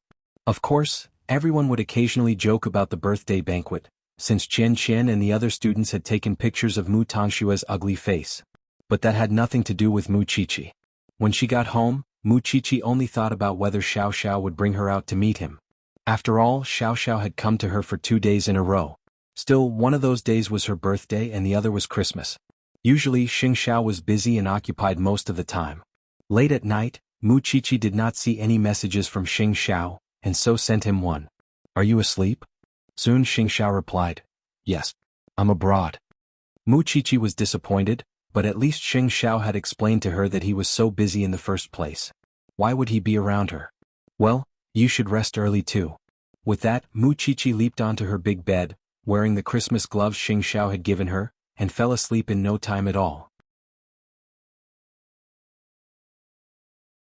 Chapter 37. The night in Singapore was particularly restless. Xing Xiao was there to deal with the counterfeits of Huang Yao diamonds that had appeared in the market. At the moment he was negotiating with the people here. Knowing that Xing Xiao was there to cause trouble, the other party gave him whatever he wanted. As a matter of fact, the best celebrities were sent to Xing Xiao's side. The other party could not help smiling when he saw Xing Xiao taking out his phone while he was negotiating. Who is so important that young Master Xing cares so much about them? Xing Xiao gently lifted her chin and smiled wickedly. Of course it's someone you can't compare to. Why aren't you moving aside since you know? Young Master Xing, get lost. Xing Xiao rejected the beauty with a single word. After that, he even had to wipe his fingers with a hot towel from the hotel, as if the woman had a virus on her chin. The other party knew that Xing Xiao was not someone to be trifled with. At the very least, he was famous in the circle for being unmoved by force or persuasion. Since Mr. Xing is in a hurry to hug the beauty, let's cut to the chase. I wonder, is this enough for young Master Xing to turn a blind eye? With those words, the other party took out 2 large boxes filled with cash. Xing Xiao smiled when he opened them. Didn't you do your homework before coming into contact with me? I like everything except for money. The other party's face darkened at Xing Xiao's words as he puffed on his cigar. Mr. Xing, do you have any room to negotiate with me? Xing Xiao asked curiously before rising to his feet. What a waste of my time. Jing Yun, contact the quality control department and send them the photos you took just now. The other party's face turned ashen when he realized that he had been photographed. Meanwhile, Xing Xiao told Jing Yun directly, I'm going back home now. But young master, it's already midnight. I like it. He had not seen his little one for a whole day. How could he wait until tomorrow? But Jing Yun finally told Xing Xiao after contacting him for a while. Young master, it's stormy weather. There's nothing we can do. Only then did Xing Xiao give up and did not force it. The next morning, Mu Chichi went to school. After all, she was about to take her college entrance exams and wanted to do well so that she would not disappoint Xiao Xiao and her aunt. However, when she walked into the school, she realized that everyone in the school was pointing at her and gossiping about her. Chichi, you're finally here. Chen Chen ran to the door, panting. Go and look at the notice board. Mu Chichi sped towards the notice board, only to find a large group of people gathered in front of her. On the notice board was the diary she had torn yesterday, pieced together with transparent glue. There were about a dozen of them and nothing big could be seen in them. However, there was a picture of him. It was obvious that there was a him. Mu Chichi squeezed to the front and tore down all the diaries. Her most private things were plastered on the bulletin board for the entire school to admire. Mu Chichi's experience is really rich. She likes a man so openly. Is this love? Looks like you have a crush on her. Chichi. Chen Chen quickly grabbed Mu Chichi's hand, only to find that it was cold. Are you all right? Mu Chichi shook her head and crumpled the diary into a ball. She walked straight to the classroom, and when she saw Mu Tangxue chatting happily with her classmates, she threw the ball of paper at her head. You must have been very busy with yesterday's PE class and last night, right? Sis. Mu Tangshue's tears immediately flowed. It's not me, really? You're the one who fell in love. What does it have to do with Tangxue? Why do you bully your sister for everything? The girl sitting behind Mu Tangxue finally could not help but speak up for her. What does it have to do with you?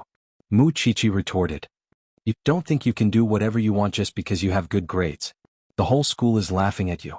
Why do you still have the courage to stand here when it's so embarrassing? Mu Chichi laughed at that and pointed at herself. I'm 18. I'm an adult. Do I need your permission to like someone? Chichi, don't be angry. Chen Chen quickly held her back. She was afraid that she would beat her up. I'll find her even if I have to dig 3 feet into the ground for such an invasion of privacy. Mu Chichi, come to the office. The teacher's voice was heard from outside the classroom. The whole class watched as Mu Chichi was invited into the teacher's office. Chichi, I know about the diary. Teacher, I didn't delay my studies because I like someone. Mu Chichi explained to the teacher. Moreover, it's my privacy, but something like this happened between classmates. The teacher adjusted her glasses and nodded. I know you've always worked hard to improve, but this matter has a huge impact. Teacher, I can do anything you want me to, but can you please not tell my parents? Well, you know that I'm abandoned. My aunt is my only family now, and I don't want to see her disappointed. Muchichi understood his feelings and moved him with reason. It was because anyone in the family would feel awkward if they knew about this. Moreover, I didn't do anything wrong. Why should I call my parents? The teacher thought about it for a while and finally said, I want to make it a small matter for you. I can do nothing, but can you stand all those rumors? It was normal for people their age to like someone, and who would not have a crush in puberty. The teacher knew that very well. Moreover, the matter itself was a breach of someone's privacy, which was why Muchichi was right. Why should she call her parents? Chichi, promise me that you'll focus on your studies before you graduate? I promise. Good. Go back to the classroom. Muchichi bowed to the teacher in thanks and turned to return to the classroom. Still, she could hardly control the urge to hit Mu Tangxue now. Are you alright, Chichi?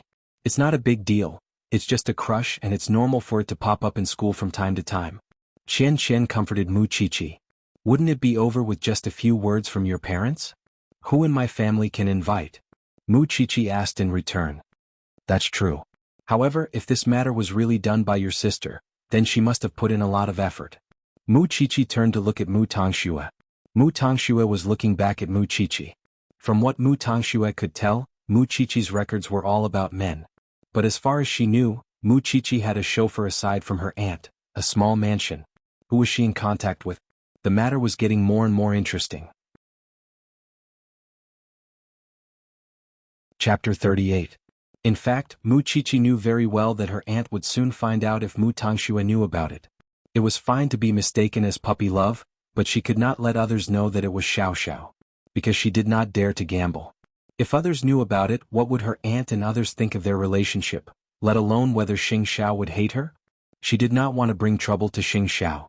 If that was the case, it was better to go home early and give her aunt a shot in the arm. That was why the first thing Muchichi did after class was to rush home. Su Zipei was surprised to see her hugging herself as soon as she got home. What happened? Aunt Zipei actually, I have a crush on a boy in school. I wrote it down in my diary, but I didn't expect Mu Tangxue to put it on the school's bulletin board. Su Zipei was bewildered at that. Puppy love. Aunt Zipei. Yes, but I have a crush on him and we're in different classes. We didn't even touch. Su Zipei nodded. I trust you. You know what you're doing. But my secret is out there. Muchichi's eyes reddened. I really didn't expect that Mu Tangxue would go through a trash can just to humiliate me. I really can't believe that the obedient Mu Tangxue in the eyes of the Mu family is actually so vicious. Su Zipei hugged Muchichi and snorted coldly. I really want to take off her mask of hypocrisy. But it's not a big deal, Chichi. I'm afraid that you have puppy love because I don't want it to affect your studies. Since you can tell me yourself, it means that your attitude is right. Don't be afraid. I support you. Aunt Zipei, you don't blame me? What I hate more now is that I don't have the ability to protect you. I can't go to school and slap that sister of yours. I'm such a bitch. Muchichi hugged Su Zipei tightly. Aunt Zipei, I'm not afraid of anything as long as you believe me. That way it would not matter even if Mu Tangxue complained. After that, Muchichi went upstairs and returned to her room. Although she had managed to hide it from Zipei, how would Xing Xiao feel when he learned that she liked a boy in school? She was carefully preserving her feelings because she knew that her love for Xing Xiao was too dangerous. Otherwise, what else could she do? On the other hand, Mu Tangxue lived up to expectations and told Mama Mu about what happened to Muchichi in school, pretending to be a bystander. Mama Mu snorted at Mu Tangxue's words. She's no longer the Muchichi she used to be since she stepped out of the house. She's doing all sorts of bad things, learning how to seduce men at such a young age. Mommy, actually, when my sister was still at my auntie's house, I secretly went to look for her. I wanted to show some concern for her, but I heard from my auntie's neighbor that my sister had been sold by my uncle. I know. The French sponsor's lawyer told me about it, Mama Mu replied. But think about it, what kind of people does uncle know? If big sister is sold by him, can she still be innocent? Mama Mu did a double take at that. She had never thought about that before. But now Mu Tangxue had a sudden epiphany. It's fine if we know about it, but I'm afraid that someone would expose it in the future. That's why your sister must not return to the Mu family. Mama Mu said cruelly. It would be troublesome if your father finds out about such a dirty past. As if chanting a spell, Mu Tangxue kept creating estrangement between Muchichi and her parents in front of her. The more her parents hated Muchichi, the happier she was. She would like to see what Muchichi could do now. After all, she still had Muchichi's torn diary pages. Should she post another 30 pages tomorrow? It was late at night when Xing Xiao returned to Jianchuan. Jing Yun wanted to send him home to rest, but Xing Xiao had him give him the car keys instead. As if knowing what he wanted to do, Jing Yun was powerless to stop him, and could only watch as he left. When they reached the small mansion, Xing Xiao sent Muchichi a message. Come out. Muchichi suddenly didn't know how to explain the diary to Xing Xiao. She wanted to avoid it, but was afraid that Xing Xiao would misunderstand. That was why, after some hesitation, Muchichi put on a thick coat and went to their usual meeting spot when Su Zipei wasn't looking. Xing Xiao started the car, but did not go far before he wound up the window in a nearby forest. Meanwhile, Muchichi kept her head lowered, not daring to look at him. What happened? Xing Xiao immediately knew that something must have happened from Muchichi's expression. Xiao, Mu Tongxue had posted my diary on the school bulletin board. Muchichi told Xing Xiao. Xing Xiao promptly turned to look at Muchichi at that. After all, even if he didn't know how much Muchichi wrote about him, he could guess that it was quite a lot. Actually, I'm in puppy love. I like a boy in the class next door. Muchichi carefully observed Xing Xiao's eyes, but her words were very tentative. Is that so? Xing Xiao's tone was rather flat, because he knew that Muchichi had to divert everyone's attention if she wanted to hide who he was. Moreover, the little one was smart enough to use he, or she instead of he, when she wrote her diary. He didn't seem to be angry. He didn't seem to be interested in her affairs. Xiao, actually Muchichi wanted to say it but couldn't. After all, she didn't want them to end up as strangers. Why would Mu Tongxue see it? Xing Xiao wasn't exactly a soft-hearted person. He didn't bring the diary home in the middle of the night to hurt Muchichi. I tore it and kept it in my drawer. I threw it in the trash can outside during PE class, but I didn't expect her to find the pieces. Muchichi explained. So, you let her bully you? If my heart was as dark as hers, I would become her. Muchichi replied. You should be fiercer than her. I admit that I don't have experience against such people, but I'll learn. Muchichi promised him. Chapter 39.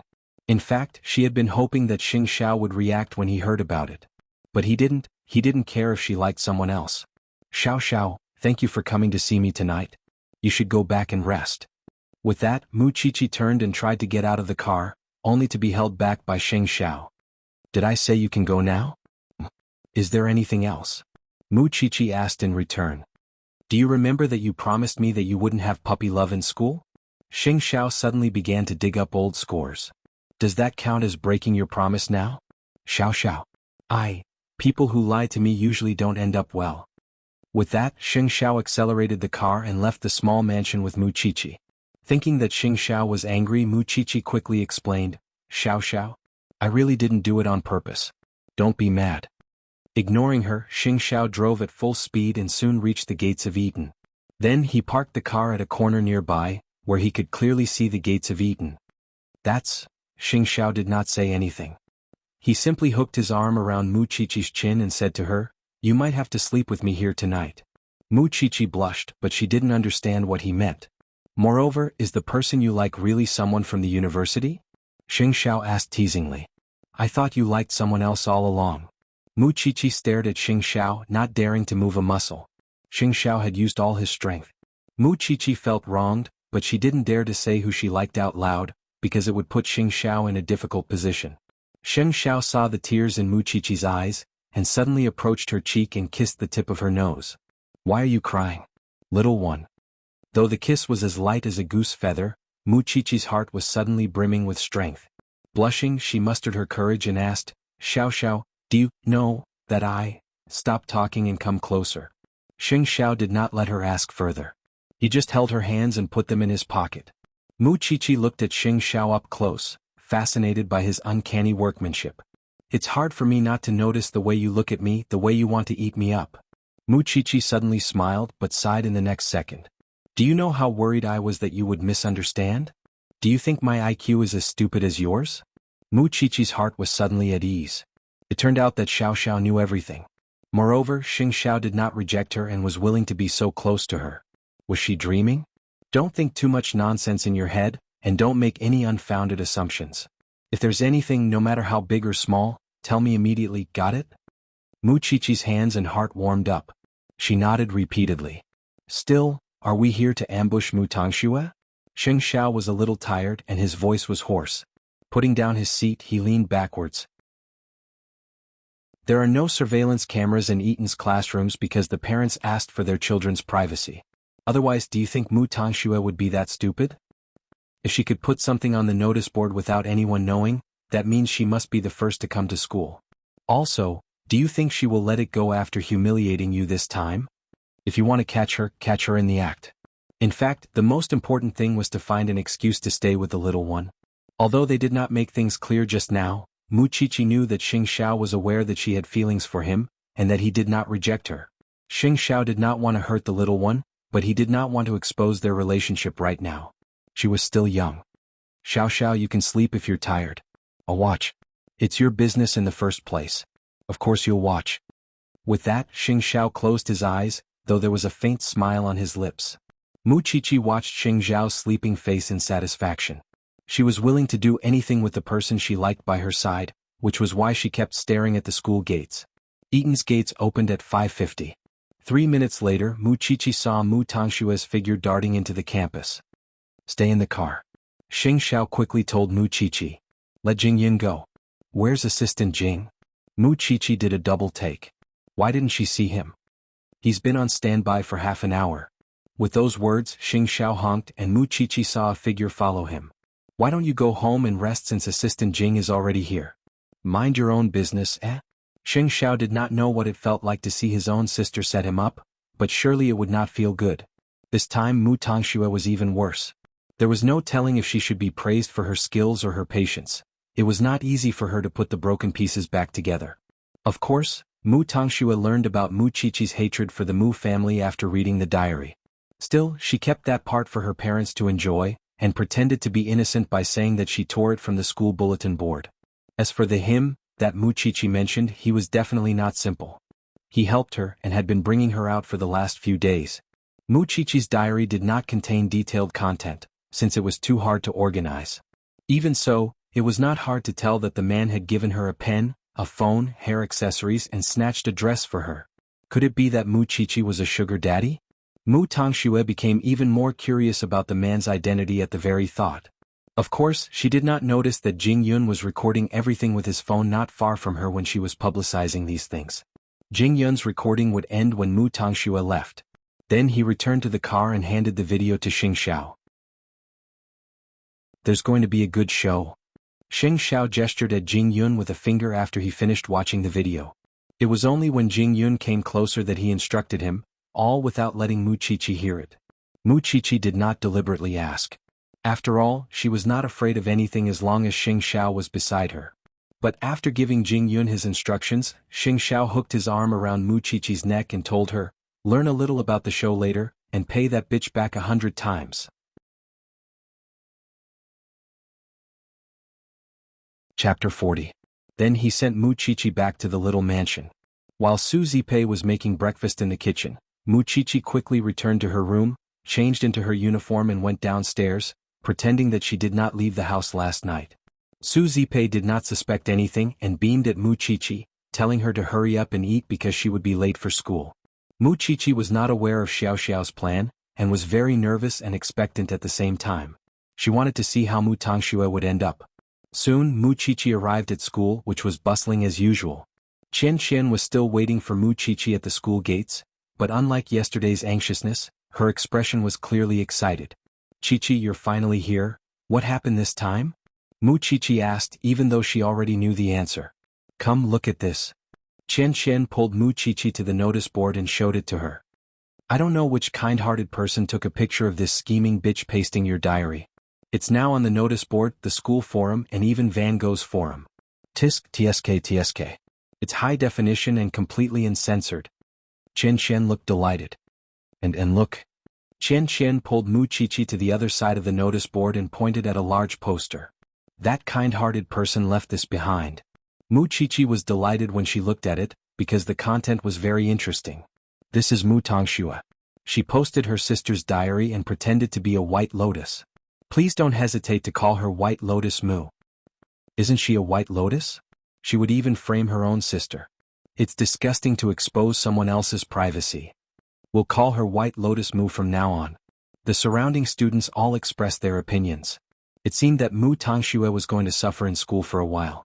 In the end, Qian Qian even told Mu Qiqi craftily, "I'm telling you that White Lotus hasn't arrived at school yet. She arrived at school so early and left after doing something bad. In order not to arouse suspicion, she had to be the last to arrive at school. That way no one would suspect her of posting her diary on the notice board." It was a pity that Mu Tangshue's little thought had smashed her own foot with a rock. Mu Qiqi remained calm and returned to the classroom with Qian Qian. It was only when it was almost time for the morning class that Mu Tangxue arrived. "Sorry I'm late." Mu Tangxue stood at the door of the classroom, panting. Her body was so weak that she looked like she would faint at any moment. The teacher didn't want to see anyone from the Mu Jia, so she said to her directly, "Come in." "But Tangxue, come to the office after the morning class." "I understand, teacher." Mu Tangxue looked at Mu Qiqi. The diary posted on the bulletin board today should have been even more explosive. Why was Mu Qiqi not bothering her? Moreover, why were the gazes of the others looking at her a little different? Mu Tangxue couldn't care less about that, and focused on her morning class. Still, when the bell rang, the classmate who had helped Mu Tangxue yesterday stood up and told her, "You're quite a bitch, actually." Mu Tangxue was stunned. No one had dared to scold her like that, but she still pretended to be weak. "Did I unintentionally upset you? I even spoke up for you yesterday. I thought that Mu Qiqi was always so arrogant that it was normal for her to be taught a lesson. I thought that you were framed, but I didn't expect that you really were the one who posted Mu Qiqi's diary." "What are you talking about? I don't understand." Mu Tangxue quickly denied it. "Has this guy not seen the wonderful pictures on the bulletin board yet?" Some students immediately teased. Of course. Why else would she deny it so shamelessly? "What are you all talking about?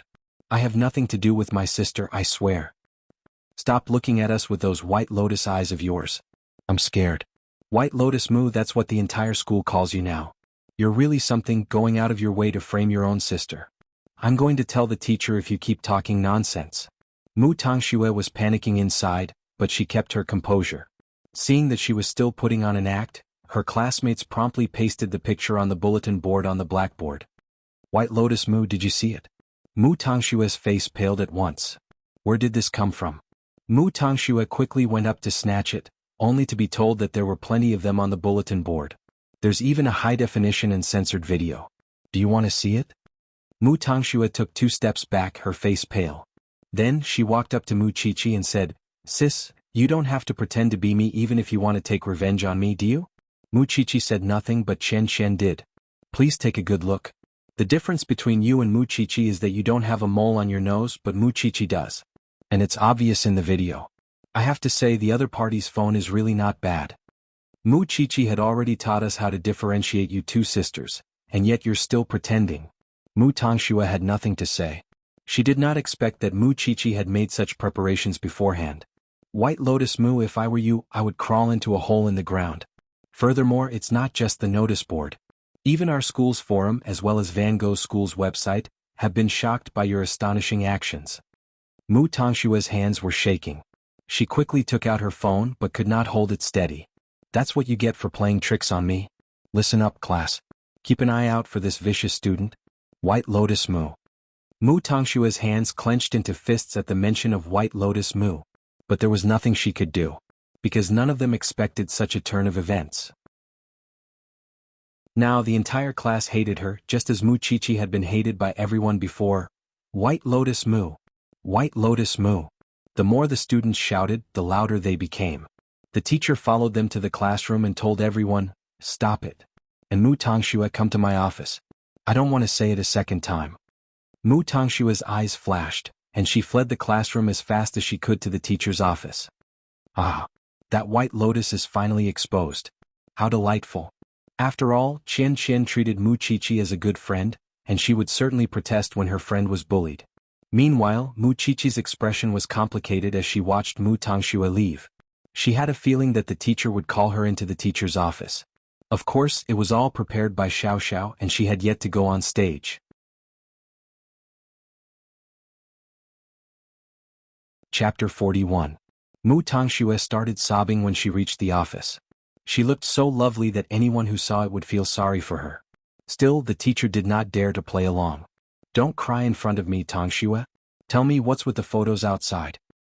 Teacher, I'm being framed. My sister pretended to be me and deliberately posted the photos to make everyone misunderstand.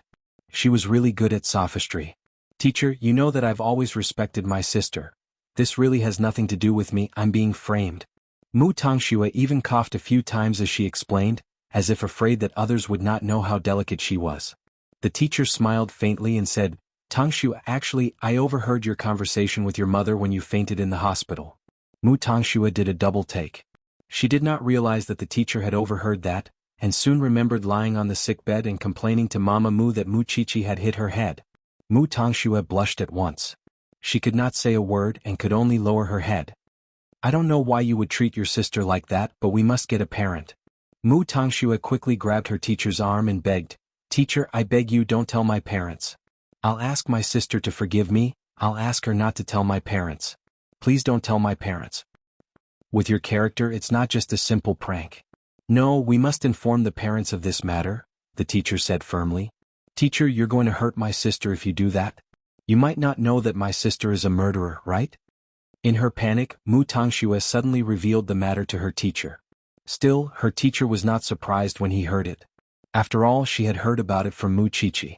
Still, she did not expect that Mu Tangxue would be so vicious at such a young age. She had underestimated the intelligence and ability of children nowadays. After a pause, the teacher called her to her office just as Mu Qiqi expected. Mu Qiqi followed her into the office.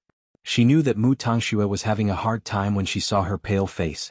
So, she asked her teacher, Teacher, why are you looking for me? I really didn't post your diary. You just wanted me to take the blame for you, so you pretended to be me and posted the diary, right? Was Mu Tangxue's words even a question? He didn't even beg for mercy. Instead, he was still as domineering as ever. How annoying. No, it's you, Mu Qiqi said. Sister, aren't you afraid that you call me a murderer?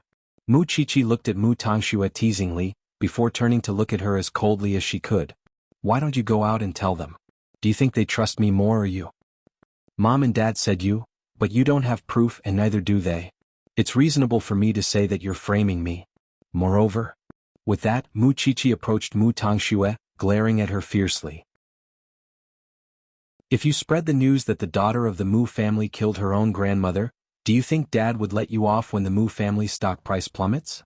Don't be the second person to be chased out of the Mu family. Mu Tangxue, do you think I'm still the same cowardly Mu Qiqi?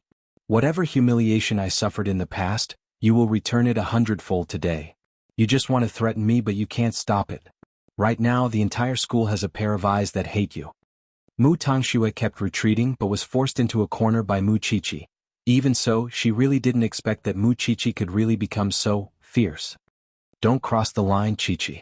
The teacher reminded her lovingly. As for Tangxue, I want to see your parents this afternoon. Seeing that Mu Qiqi wasn't threatened, Mu Tangxue could only give in. She would never let the Mu family know what she did in school. That was why she dropped to her knees in front of Mu Qiqi and the teacher. I'm begging you, begging? Mu Qiqi said the word in amusement, ignoring Mu Tangxue. You just want to maintain your image as a kind little angel in your family.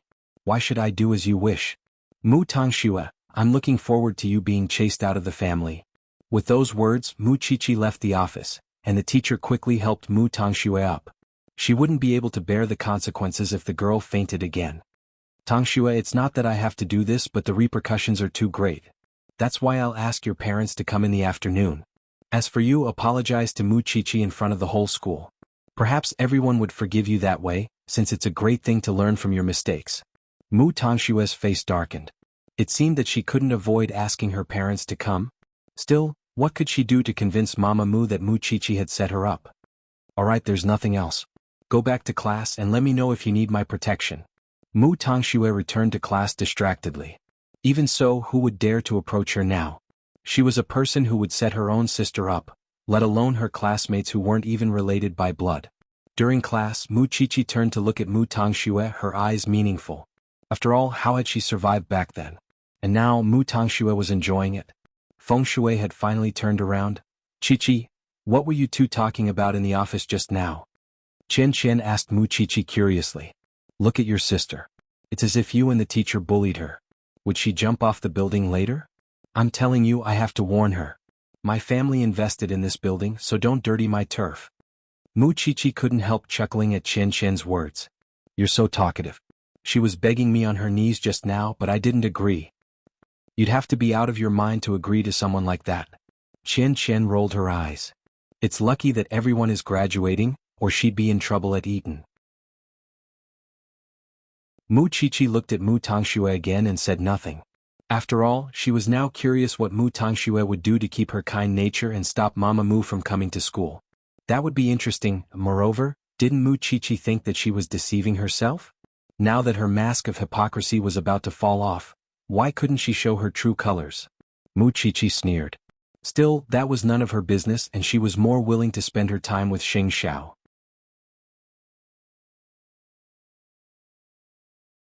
Chapter 42. Mama Mu arrived at Eton on time that afternoon. She was not aware of the commotion Mu Tongxue had caused, and was still under the impression that her classmates adored her daughter. When Mu Tongxue saw that she could not stop Mama Mu, she went to the top floor of Eton during break and even climbed over the fence. Some of her classmates saw her dangerous move and quickly reported it to the teacher. In no time at all, the news of someone jumping off a building spread throughout the school. Mu Tongxue appeared to be in despair. She simply stood on the top floor as if she was the one being bullied, and did such a thing when she could no longer hold back. Mama Mu was already on her way to Eton when she heard from the teacher that Mu Tongxue wanted to kill herself. Mama Mu promptly sped up and rushed to Eton, her heart burning with anxiety. By then, the school had already called the police, and the police were there to comfort and provide aid. Heavens, my dear Schwer. Unable to hold back any longer, Mama Mu went to the top floor after getting permission from the police. Daughter, what are you doing? She quickly asked. Come here, mommy's here. Come to mommy. Mommy. Mommy. Mu Tongxue's body softened at once when she saw Mama Mu. That was when the police picked her up and put her on the floor, and Mama Mu quickly hugged her. Silly girl, what are you doing?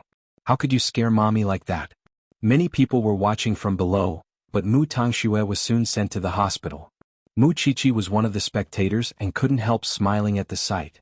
With that, Mama Mu no longer had the mood to care about Mu Tongxue's actions in school. All she wanted to know was who had forced her daughter to the extent that she wanted to jump off a building.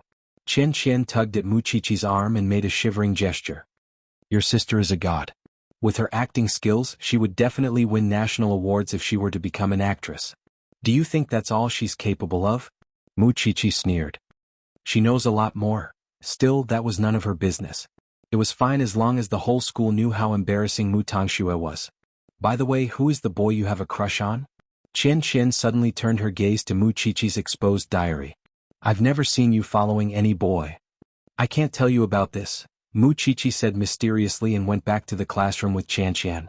Be that as it may, the classroom was gloomy in the afternoon. Perhaps everyone thought that Mu Tongxue had turned the entire class into a mess after her arrival, and was now famous throughout the school. Chichi, tell us, who is it that you like? Have you ever confessed? Hearing Chen Chan's question, Muchichi shook her head. I can't say it. How can we do that? Now it's the girls who take the initiative. Think about it, an outstanding man is also worth fighting for, okay? Did you kiss? Muchichi shook her head and asked, how do you know so much? Because I've already given away my first kiss. Feels really good. It's soft like eating jelly. Muchichi suddenly thought of Xing Zhao's handsome face and his alluring lips. If only she could kiss him. You're blushing. You're blushing. Chen Chen exposed Muchichi. You must be thinking about those unhealthy things in your head. Muchichi did not answer because her lecturer had come in. Still, she was not in a good mood because of what happened to Mu Tongxue. She simply gave everyone a task. It was time for them to set a goal for themselves. Muchichi remembered the Xing family's diamond business, and she wanted to help Xing Xiao in the future. That was why she wanted to get into a design school. Would Xiao Xiao like it?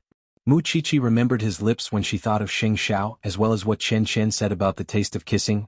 What would it be like? After Mu Tongxue was sent to the hospital, she had a full-body checkup. The doctor assured Mama Mu that Mu Tongxue was just overwhelmed with grief and would wake up soon. Mama Mu could not think of anyone else who could force Mu Tongxue to stand on the top floor of a school where Muchichi was. It must have been Muchichi's doing. That was why she was shaking with rage. She really did not expect that Mu Chichi could be so vicious even though they were both her children. Before Mu Tangxue could wake up, Mama Mu went straight to Eton and found their lecturer, scolding her right in her face. How long has it been? My daughter has been hospitalized several times. Don't you have any responsibility as a teacher? The lecturer felt a headache at the sight of Mama Mu. It was one thing for Mu Tangxue to be a drama queen, but she was being led around by the nose by her own daughter. Could you calm down, Mama? How could I calm down? It's not your daughter standing on top. You don't feel bad, do you? Mama Mu retorted, pointing a finger at the lecturer's nose. Is this how Eton, the best school, treats its students? Dear parent, if you spoil your child too much, you will only end up harming him. If you think that I have treated your child inappropriately, you can go to the school board and complain about me. But right now, I don't want to talk to you. What about Mu Chichi? What about Mu Chichi? Mama Mu asked. Mu Chichi's home. She's out of school. Mama Mu would not let it go and promptly called Su Zipei. Bring Mu Chichi out. I want to see her and ask her a few things. Su Zipei glanced at her phone and replied seriously, You've got the wrong number. Then she blocked Mama Mu's number. It was only when Mu Chichi reached home that Su Zipei asked her, Did you get into trouble again today? The Mu family's phone calls are all coming to me. Mu Chichi told Su Zipei about what happened in school today, but Su Zipei shook her head after hearing it. I always thought that Mu Tangxue was just a smart aleck, but now I think that she's really heartless. It's fortunate that our Mu Chichi has a kind person to protect her. Mu Chichi said nothing and went to her room after dinner. She would study how to make cufflinks, draw the blueprints, and ask a craftsman for help on the weekend. Mu Chichi was so focused on her design that she did not even see Xing Zhao's message. When she saw the sentence, it was already an hour later. Startled, Mu Chichi quickly jumped out of her chair, put on her clothes and went downstairs. However, she did not see Xing Zhao's car when she arrived at their usual meeting place. Had Xiao Xiao left? At that thought, Mu Chichi quickly called Xing Xiao to explain, but her phone was taken away from her just as the call went through. Mu Chichi turned to find Xing Xiao standing behind her. Xiao Xiao, why did you take so long to come out? Xing Xiao took her hand and led her into the woods. I was doing my homework, Mu Chichi quickly said.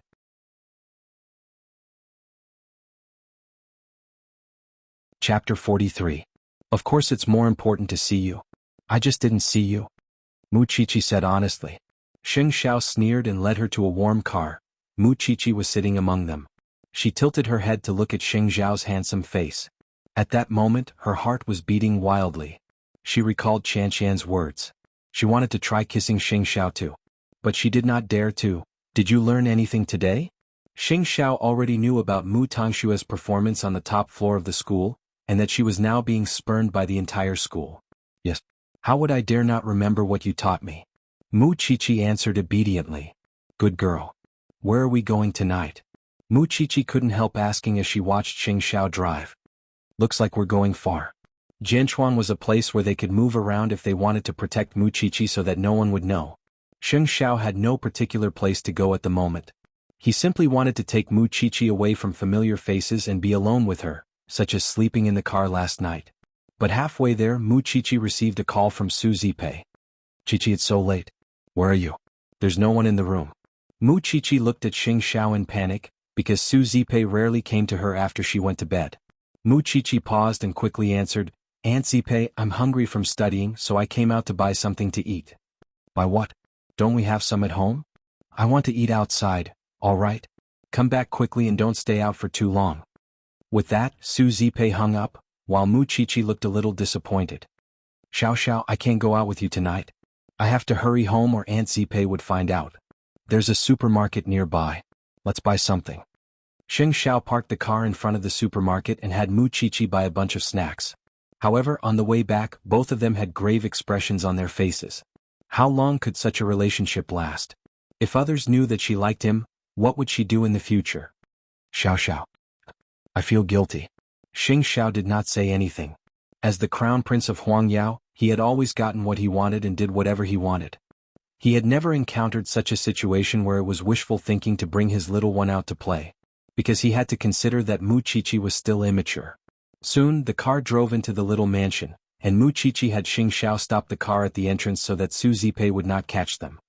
Good night, Xiao Xiao. Xing Xiao stopped the car and grabbed Mu Chichi's arm. When she turned around, he pinched her chin and kissed her. No, to be more accurate, it was biting. Muchichi felt pain in her lips. She wanted to struggle, but Xing Xiao didn't let her. Still, he released her just 3 seconds later. Even so, she could feel that he was holding back his anger. Damn Qian, who said that kissing was like eating jelly? Since you dragged me down to hell, don't run away alone.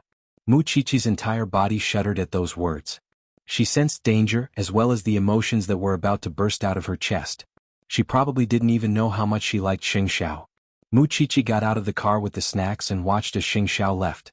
When she got home, she couldn't help being nagged by Su Zipei.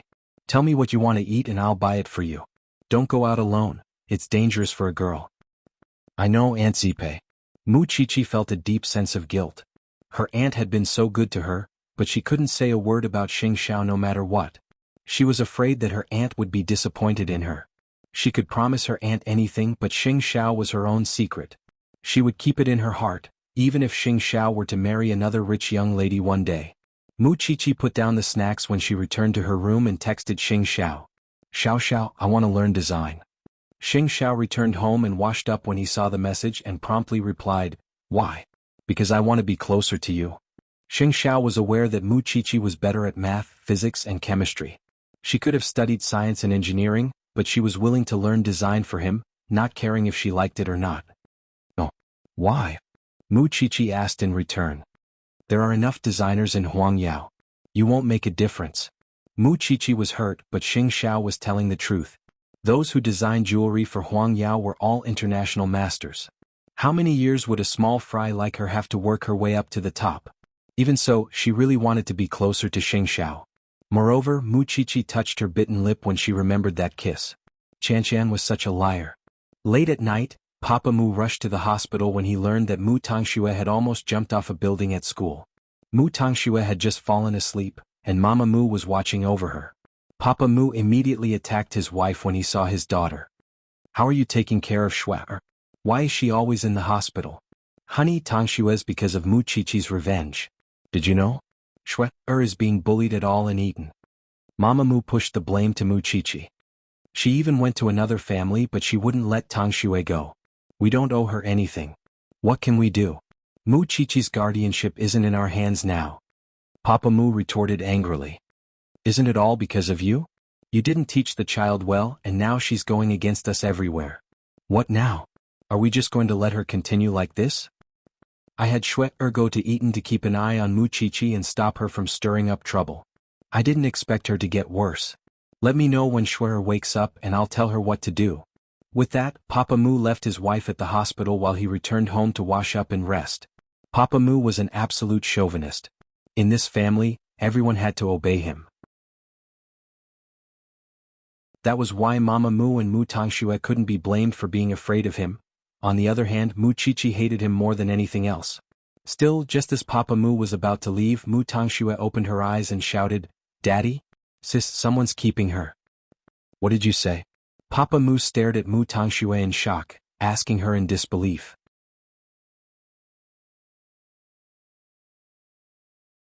Chapter 44. Hubby, if it's true and someone else finds out about it, how would we face the Mu family in the future? Mama Mu quickly said. It's too embarrassing. Mama Mu's first reaction was not to worry about her daughter's safety, but the embarrassment. Papa Mu snorted coldly. So you know how embarrassing it is. There's no other way but to send Muchichi abroad. That way no one would know even if she dies there. But why would she listen to us? Mama Mu asked. Muchichi is now with someone else. She's so arrogant, does she even respect us as her parents? Go find her and tell her that we'll allow her to return to the Mu family. She'll be the young lady of the Mu family just like before, and I won't scold or beat her as long as she agrees to leave the country. Papa Mu ordered. Let her return to the Mu family. That's the most I can do for her. Don't push your luck. All right. I'll go find her when she recovers. Papa Mu's tone made it seem as if he was giving Muchichi a great gift. He was Mu Tangshue's father after all. In his heart, he probably believed that Muchichi wanted to return to the Mu family. After all, the French tycoon was only sponsoring her and not supporting her for life. It was only by returning to the Mu family that she could enjoy the treatment of a rich young lady and not have to worry about food or clothing for the rest of her life. That confidence made Mu Chichi stand last time a waste. That was why Papa Mu believed that it was the greatest concession he could make for Mu Chichi. She should not have been accepted into the Mu family after killing her grandmother. But to prevent Mu Chichi from making more headlines, Papa Mu finally made that difficult decision. Don't be afraid, dear. Mu Chichi might be back, but your father is sending her abroad. She won't bully you anymore. Mu Tongshua's eyes welled with tears. She hugged Mama Mu and sobbed softly. Mommy, you're the best. But they would never have thought that their arrogance was a laughable suggestion to Mu Chichi. She had said before that she would never return to the Mu family. She wasn't joking. That was why Mama Mu drove her car early next morning and waited outside the little mansion. When she saw old Lin and Mu Chichi's car, she quickly stopped them. After all, they had met a few times and she remembered old Lin's car very clearly. When old Lin saw Mama Mu, he quickly asked, Miss Chichi? Ignore him. Let's go. Mu Chichi didn't want to talk to Mama Mu at all. Moreover, she could guess that Mama Mu was looking for her because of Mu Tongshua's suicide yesterday. All right. Old Lin nodded and was about to speed up to avoid them when Mama Mu got out of the car and stood in front of the car, arms outstretched. Miss Chichi, forget it, Uncle Lin. Could you please ask my aunt to come over? Mu Chichi said. She was curious to know what Mama Mu was up to today anyway. Uncle Lin, it's fine. If it was just a battle of tongues, she wouldn't have the time to argue with her. However, before Su Zipei came out, Mu Chichi did not want to talk to Mama Mu at all. She sat in the car with the windows tightly shut. Soon, Su Zipei came out of the little mansion. She was furious when she saw her sister. Madam Mu, I've made my stance very clear. I hope that you won't show up at the little mansion again. I don't want to show up either. But ask yourself, Zipei. Have you taken good care of Mu Chichi? Do you know that she's a sugar daddy? Or are you using Chichi to earn this dirty money? Su Zipei replied angrily at Mama Mu's words. Watch your mouth. You don't know that Mu Chichi is a sugar daddy?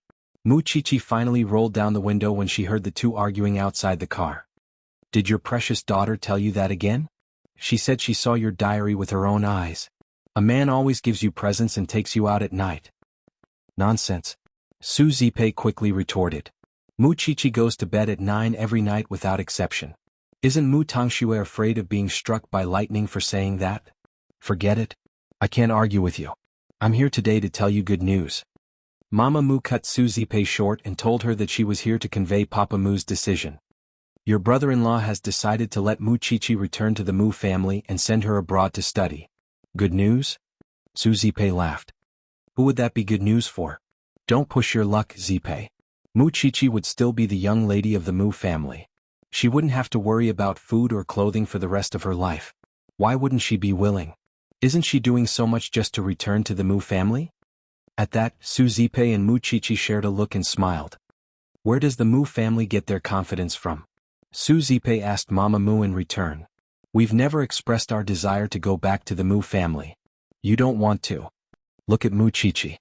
She's living in a mansion, eating delicacies from the mountains, using branded goods, followed by a car at all times, and the principal would personally welcome her when she enters a prestigious school. Isn't that better than the Mu family? Everything she eats and wears is better than Mu Tongshue's. Go back? Stop dreaming, all right? Mama Mu glanced at Mu Chichi and then at Su Zipei.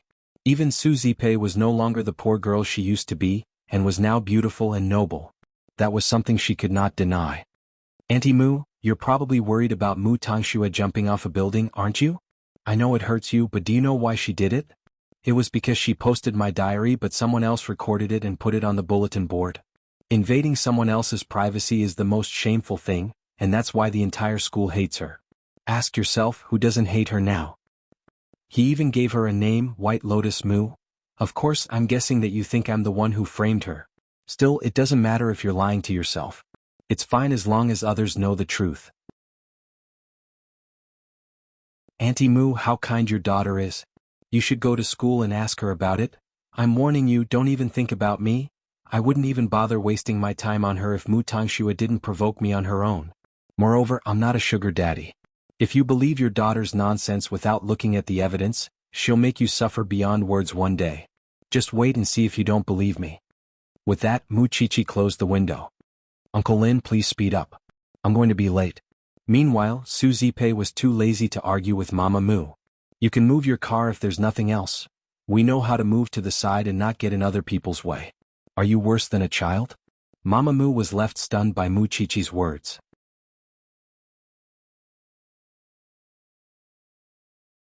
Chapter 45. Still, Muchichi made it sound like it was real. Didn't she say that she could just ask in school? Since she was already out, she might as well go to Eton. Hence, Mama Mu drove to the gates of Eton, just as students were rushing to school from all directions. Mama Mu promptly grabbed a student who was walking and asked, "Do you know Mu Tangxue? White Lotus Mu. Who doesn't know her in school now? Isn't it disgusting to put her sister's diary on the bulletin board?" The other party was a bespectacled little Prince Charming, but he had a comprehensive grasp of the school's gossip. Muchichi didn't set her up? The video of White Lotus Mu posting her sister's diary was recorded. What else is there to say? Who are you? Stop asking so many questions. The little boy was very impatient. He pushed his glasses up the bridge of his nose and rolled his eyes at Mama Mu before leaving. Unsatisfied, Mama Mu grabbed another girl and asked, "May I ask you something? Do you know Mu Tangxue?" "Yes, White Lotus Mu. Everyone in school has the right to punish her. Didn't she try to kill herself yesterday? How embarrassing." Mama Mu was stunned when she heard that. After all, Mu Tangxue had always been an excellent student in the eyes of others, and it was the first time she heard someone say that Mu Tangxue was an embarrassment. Embarrassment, as it turned out, was not forced to jump off a building because Muchichi bullied her. Instead, it was because she was embarrassed that she posted Muchichi's diary on the bulletin board. But Mu Tangxue did not tell her that yesterday. And when she went to school and scolded the teacher, she did not even hear what happened. For some reason, Mama Mu suddenly felt complicated. That was why she called her husband. Papa Mu answered the call impatiently. "I'm at work now. Can you not bother me with these trivial things? Can't you handle something as simple as sending Muchichi abroad?" Mama Mu felt wronged, but she was used to it. Hence, she told her father everything that happened in the morning. Papa Mu was left stunned once more. After all, Mu Tangxue had always been obedient and sensible, and would never scheme like that. Even so, Mama Mu had gotten a video of Mu Tangxue posting her diary. Papa Mu was furious when he heard that. "What a disgrace. How dare you jump off a building? Hubby definitely didn't do it on purpose. You know she's been very sensible since she was young." "What about Muchichi? Is she willing to leave? I've talked to Zipei and Muchichi. Both of them are living comfortably in the small villa. They don't want to return to the Mu family at all." "Little bastard, you don't even recognize your own ancestors." With that, Papa Mu hung up and told his assistant, "Call Eton right now and confirm if has caused a huge commotion in Eton." The assistant nodded and immediately did as he was told. Soon he received an answer from the school. President Mu, Mississippi. Mu is now being spurned by the whole school because she posted her sister's diary. What a disgrace. This is simply too embarrassing. Furious, Papa Mu rushed to the hospital to visit Mu Tangxue after work. Mu Tangxue thought that Papa Mu would succeed in getting Muchichi to leave Jianchuan, but Papa Mu was glaring at her in particular. She had seen that look before, but it was usually directed at Muchichi. But now, Mu Tangxue was a little afraid. She had never seen her father looking at her like that. "Dad, isn't it enough for one of you to embarrass me in school? You had to join in the fun too, didn't you?" Papa Mu grabbed Mu Tangxue and dragged her out of bed. "If you can post your sister's diary, why can't you stop others from taking a picture?" Mu Tangshua's eyes widened at that. "Dad, are you happy now that the whole school is calling you a white lotus? The Mu family is completely humiliated now." Papa Mu bellowed. "I work hard every day, but the few of you are throwing away all my dignity." Mu Tangxue was shocked. She was truly terrified this time. Papa Mu had never been so angry at her before. Muchichi would be happy if she could see it, since what Mu Tangxue was enduring now was her past. "Don't cry." Mama Mu arrived at the hospital just then. She quickly comforted him when she saw Mu Tangxue being scolded. "Husband, it's my first time even if I did something wrong. Don't blame me too much." You have to redeem the school's reputation yourself. Don't expect me to be happy otherwise." With that, Papa Mu left the ward. It was the first time Mu Tangxue felt that it was good to be Muchichi's scapegoat. In the past, she would stand aside and watch as Muchichi was scolded. Now that Muchichi was gone, Papa Mu was venting his anger on her instead. She could not afford to make any mistakes. "Mommy?" Mama Mu sighed and hugged Mu Tangxue tightly. "I'm useless. I couldn't protect you." She was the one who complained to Papa Mu. After all, she could not bear the responsibility. If Papa Mu found out that she did not report the truth, he would definitely scold her again. It was also the first time Mu Tangxue felt that Papa Mu's attitude towards her had changed. After school, Mu Qiqi told Xing Xiao about Mama Mu's visit to the little mansion in the morning. Xing Xiao only replied when he was free. The Mu family's schemes are getting bigger and bigger. Xiao Xiao. Actually, I told Madame Mu naughtily that Mu Tangxue is being despised by everyone in school. With her personality, she would definitely tell that person at home, and Mu Tangxue would be in trouble then. After all, she had been treated that way before. Papa Mu had directly laid his hands on her then. The Mu family was a strange existence in itself. Papa Mu cared about his reputation, while Mama Mu cared about her own interests. Who would really care about a child? In the past, it was only because Mu Tangxue made them feel less worried and proud. But now Mu Tangxue made them feel embarrassed. How could Papa Mu hold back now? That's it? I can make you even worse. Xing Xiao replied teasingly. Madame Mu told Aunt that I'm being taken care of by a man every day, and given a lot of gifts. Luckily Aunt Zipei didn't believe it. Mu Qiqi reminded Xing Xiao helplessly. Kept? How are you qualified? Xing Xiao retorted viciously. In fact, Xing Xiao's meaning was clear. Mu Qiqi was not a canary he was keeping. He did not like it, and neither did he think it was necessary. Xiao Xiao, am I really that bad? Mu Qiqi could not help asking.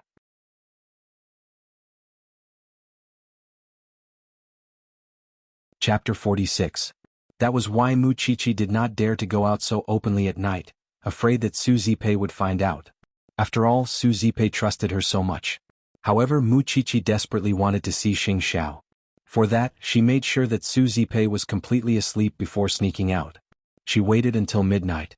When Mu Qiqi went out, Xing Xiao was already asleep in the car. Xiao Xiao. Mu Qiqi sat beside him and looked at his handsome face. Have you been waiting for a long time? I thought you became bold and dared not to come out. I would come out even if I have to crawl. But my mother told Aunt Zipei about me today. You know, I was afraid that she would get suspicious, so I waited until she fell asleep. Mu Qiqi explained. Then, you won't see me at night anymore? Xing Xiao looked at Mu Qiqi meaningfully. You don't have to wait until midnight. I want to see you. Mu Qiqi quickly answered. I'm willing to wait until morning. Xing Xiao could not help driving a little further after achieving his goal. However, he did not leave the villa because his little one had to go to school tomorrow. She would not be energetic if she did not rest enough. Have you thought about which school you want to go to? Xing Xiao stopped the car and asked Mu Qiqi coolly. Or do you want to go abroad? I don't. Mu Qiqi quickly answered. I just want to stay in Jianchuan. Xing Xiao could not help lifting Mu Qiqi's chin at that and asked her wickedly, do you want to stay in Jianchuan or by my side? Mu Qiqi's heart was intoxicated. She looked at Xing Xiao and could not help asking, I just want to see you all the time? Xing Xiao could not help chuckling when he got the answer. Little one, you're getting more and more explicit. With that, he reached out and rubbed Mu Qiqi's lips with his long fingers. Mu Qiqi's heart raced and thumped. She felt as if she was riding the clouds to be so close to the person she loved. Then Xing Xiao's face inched closer, his lashes becoming clearer. Soon, her lower lip was caught between his lips. This time he did not bite but sucked. Mu Qiqi quickly closed her eyes, but Xing Xiao had already left her lips. It's quite lousy. A kept woman is very proactive. That's right. You're right.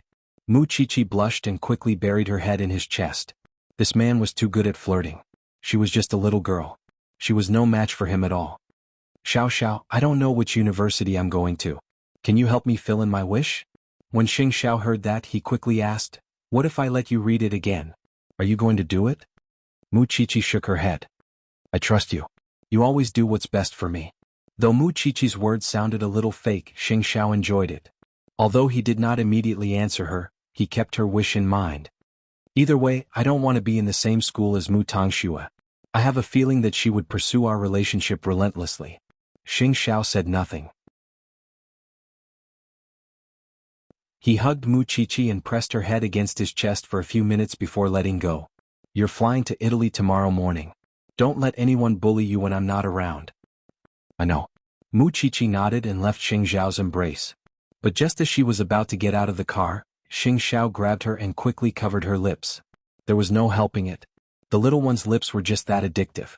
Mu Qiqi reached out to hug Xing Xiao by reflex and responded clumsily and awkwardly. Afraid of leaving a mark, Xing Xiao eventually stopped there and did not go too deep. After that, Mu Qiqi got out of the car and returned to the little mansion.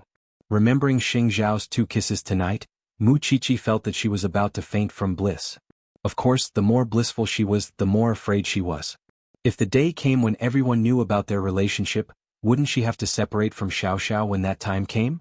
There was no helping it. Her natural melancholy left Mu Qiqi both blissful and fearful. Meanwhile, Xing Xiao should have been resting after returning to the Xing family, but instead he had Jing Yun search for the best faculty in every university in Jianchuan, because he did not want to disappoint his little one. Seeing that he was so serious, Jing Yun said, "Young master, you really seem to have fallen for it." Xing Xiao was sitting on the sofa, flipping through the university information. He knew Mu Qiqi's ability, which was why getting into his alma mater would not be a problem. Moreover, his alma mater's science faculty was one of the top in the country. No one would have imagined that the great crown prince of Huangyao, young master Sheng, whose very name would strike fear in the hearts of others and 8th brother of the Sheng family would become a demon, was choosing the ideal university for a high school girl who was about to apply to. That was why Jing Yun felt that Xing Xiao was completely caught up in it. Xing Xiao did a series of analysis and picked out the faculty that Mu Qiqi was confident in. After putting down his pen, he looked at Jing Yun and said, "Yes, I'm falling for it. Do you have a problem with that?" "Young master, you know very well that's impossible. It would only hurt Miss Mu Qiqi. What are you afraid of if she's not afraid?" Xing Xiao couldn't help asking Jing Yun in return. "Jing Yun, a soul that succumbs to fate is boring. Young master, I'm just afraid that you would get hurt when the time comes. I've told you before. Hurt is hurt, kneel is kneel. I'm not afraid, so what are you afraid of?" "No matter what you say, I can't stop worrying about my little one now. I can't let go of her, and it's up to you whether you want to support her or keep stabbing her in the back. But I won't change my decision because of you." With that, Xing Xiao put away the university information and went to the bathroom to wash up. Jing Yun was upset. He could understand if it was anyone else, but why did it have to be Mu Qiqi? The Mu family and the Sheng family had always been incompatible. Although Xing Zhao's generation no longer cared about those grudges, the generation before him still cared. Still, if he did not stand by Xing Zhao's side and the matter was exposed, there would really be only 2 of them left. Although it was hard for him to accept it, he decided to try and accept Mu Qiqi's place in Xing Zhao's heart. Moreover, he would help young master keep it a secret from master and madam. In fact, Xing Xiao knew Jing Yun's personality well enough to know that he would never betray him. Even so, the little one could certainly fight back against petty schemes, but she was still so immature when it came to grand schemes.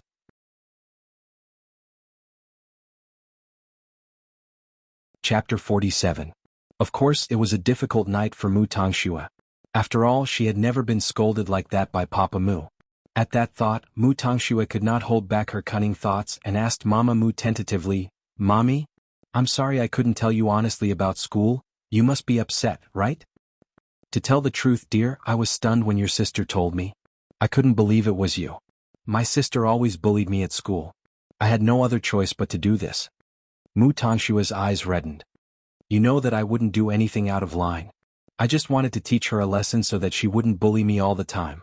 I didn't expect it to backfire. I feel bad for embarrassing the Mu family too. That's why I don't blame you, Daddy." Mu Tongxue was right. Mama Mu only knew about it because Mu Qiqi told on her behind her back. Otherwise, Mama Mu wouldn't have noticed that she had been caught posting the diary after she jumped off a building. "Dear, please give in to Mu Qiqi when we get back to school. She doesn't listen to anyone now. I'm afraid she would hurt you even more. You're our only treasure now, and I don't want you to be hurt in any way." Mu Tongxue nodded, sitting on the bed, her face full of worry. "Then, what about Sis being a mistress? I went to your aunt. Why would she admit it? She said that Mu Qiqi sleeps at 9 every day, and I suspect that she's fooling around behind your aunt's back." Mama Mu sneered. "Even so, it's hard to prove their innocence. But we can't do anything to them now since we don't have custody of your sister." Mu Tongxue did not ask further. She could only find out if she investigated on her own, and did her aunt trust Mu Qiqi that much? Then what if she had another part of Mu Qiqi's diary? Mu Tongxue did not believe that her aunt would remain indifferent when she showed it to her. The next morning, Mu Qiqi received a call from Xing Xiao just as she got out of bed. She was immediately energized. "Xiao Xiao, what's up? It's so early. Are you sure you won't regret letting me decide your school? Xing Xiao asked her with certainty. No regrets. Don't tell me you didn't sleep the whole night because of what I said last night? Mu Qiqi replied. You wish. Xing Xiao sneered. I've already sent you the name of the school and the name of the department. After hanging up the phone sweetly, Mu Qiqi opened the inbox on her phone. When she saw the name of the school, she immediately jumped up from the bed. Did Xiao Xiao want her to enter his alma mater and become his junior? Senior, junior. At that thought, Mu Qiqi promptly decided that she would follow in his footsteps. That was why Mu Qiqi went to school early in the morning. It was then that Mu Tangxue appeared near the little mansion with her backpack. She wanted to meet Su Zipei in private. Mu Tangxue waited by the door just as Mama Mu did when the security guards refused to let her in. Su Zipei would go out every day to buy groceries for Mu Qiqi, and she did a double take when she saw Mu Tangxue standing in the snow when she left the iron gates. Even so, she knew that it was not Mu Qiqi. Although they were twin sisters, their auras were completely different. Su Zipei could tell who was Mu Qiqi and who was Mu Tangxue at once. That was why her expression was a little unnatural. The Mu family was really something. Did they not stop pestering her every day? That was why Su Zipei was about to ignore her, but Mu Tangxue stopped her. Aunt Zipei, I want to talk to you. You're not even going to school and waiting here just to talk to me. Su Zipei smiled. What are you trying to sow discord in front of me, Tangxue? Doesn't Aunt Zipei know that sister is meeting a man? Mu Tangxue asked Su Zipei. I told you that Mu Tangxue doesn't have time to meet strange men. How long are you going to slander her? Well, what if I have proof? With those words, Mu Tangxue took out a few pages of Mu Qiqi's diary from her bag and handed it to Su Zipei. Aunt Zipei, take a look at it yourself. I'm worried about sister. Su Zipei took the diary, but did not give Mu Tangxue any face, and promptly returned to the little mansion. Why would the Mu family not let Mu Tangxue go? Hence, Su Zipei threw the pages of Mu Tangxue's diary into a drawer. Who would read something that violated their privacy? Mu Qiqi would definitely be upset if she knew. She was Mu Tangxue's only relative now, and would she not believe Mu Qiqi? Mu Tangxue was not confident that Su Zipei would read it, and even guessed that Su Zipei would know about it. That was why her trip was in vain. Still, it would be nice to tell Mu Qiqi about it and see her reaction, even though she would feel terrible after entering the classroom. Look, White Lotus Mu is here, you still have the courage to come. Mu Qiqi turned to Mu Tangxue, who gestured for her to go outside for a private chat. Mu Qiqi rose to her feet and went to the corridor outside the classroom.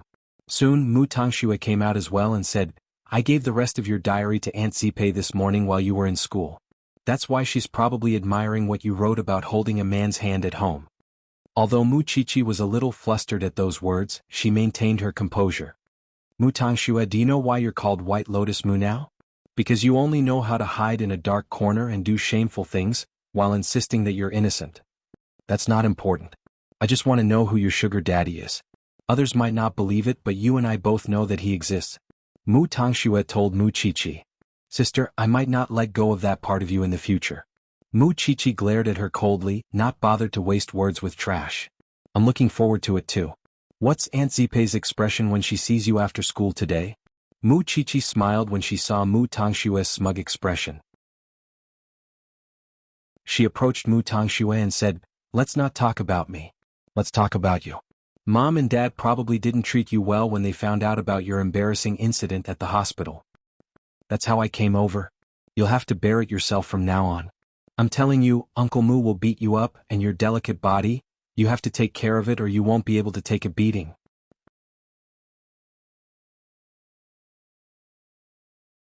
Chapter 48. Right now, Mu Tangxue was having a hard time getting anything out of Mu Qiqi. Even if she had lost in reality, Mu Qiqi would not just stand by and watch as Mu Tangxue made a fool of herself. At worst, both sides would suffer. Her classmates were very disdainful of Mu Tangxue's return, since anyone would hate a snitch. Qiqi, let me tell you a secret. Many people in school have come up with ways to punish Mu Tangxue. It's going to be interesting when the time comes. Qian Qian told Mu Qiqi in private. White Lotus Mu, prepare to die.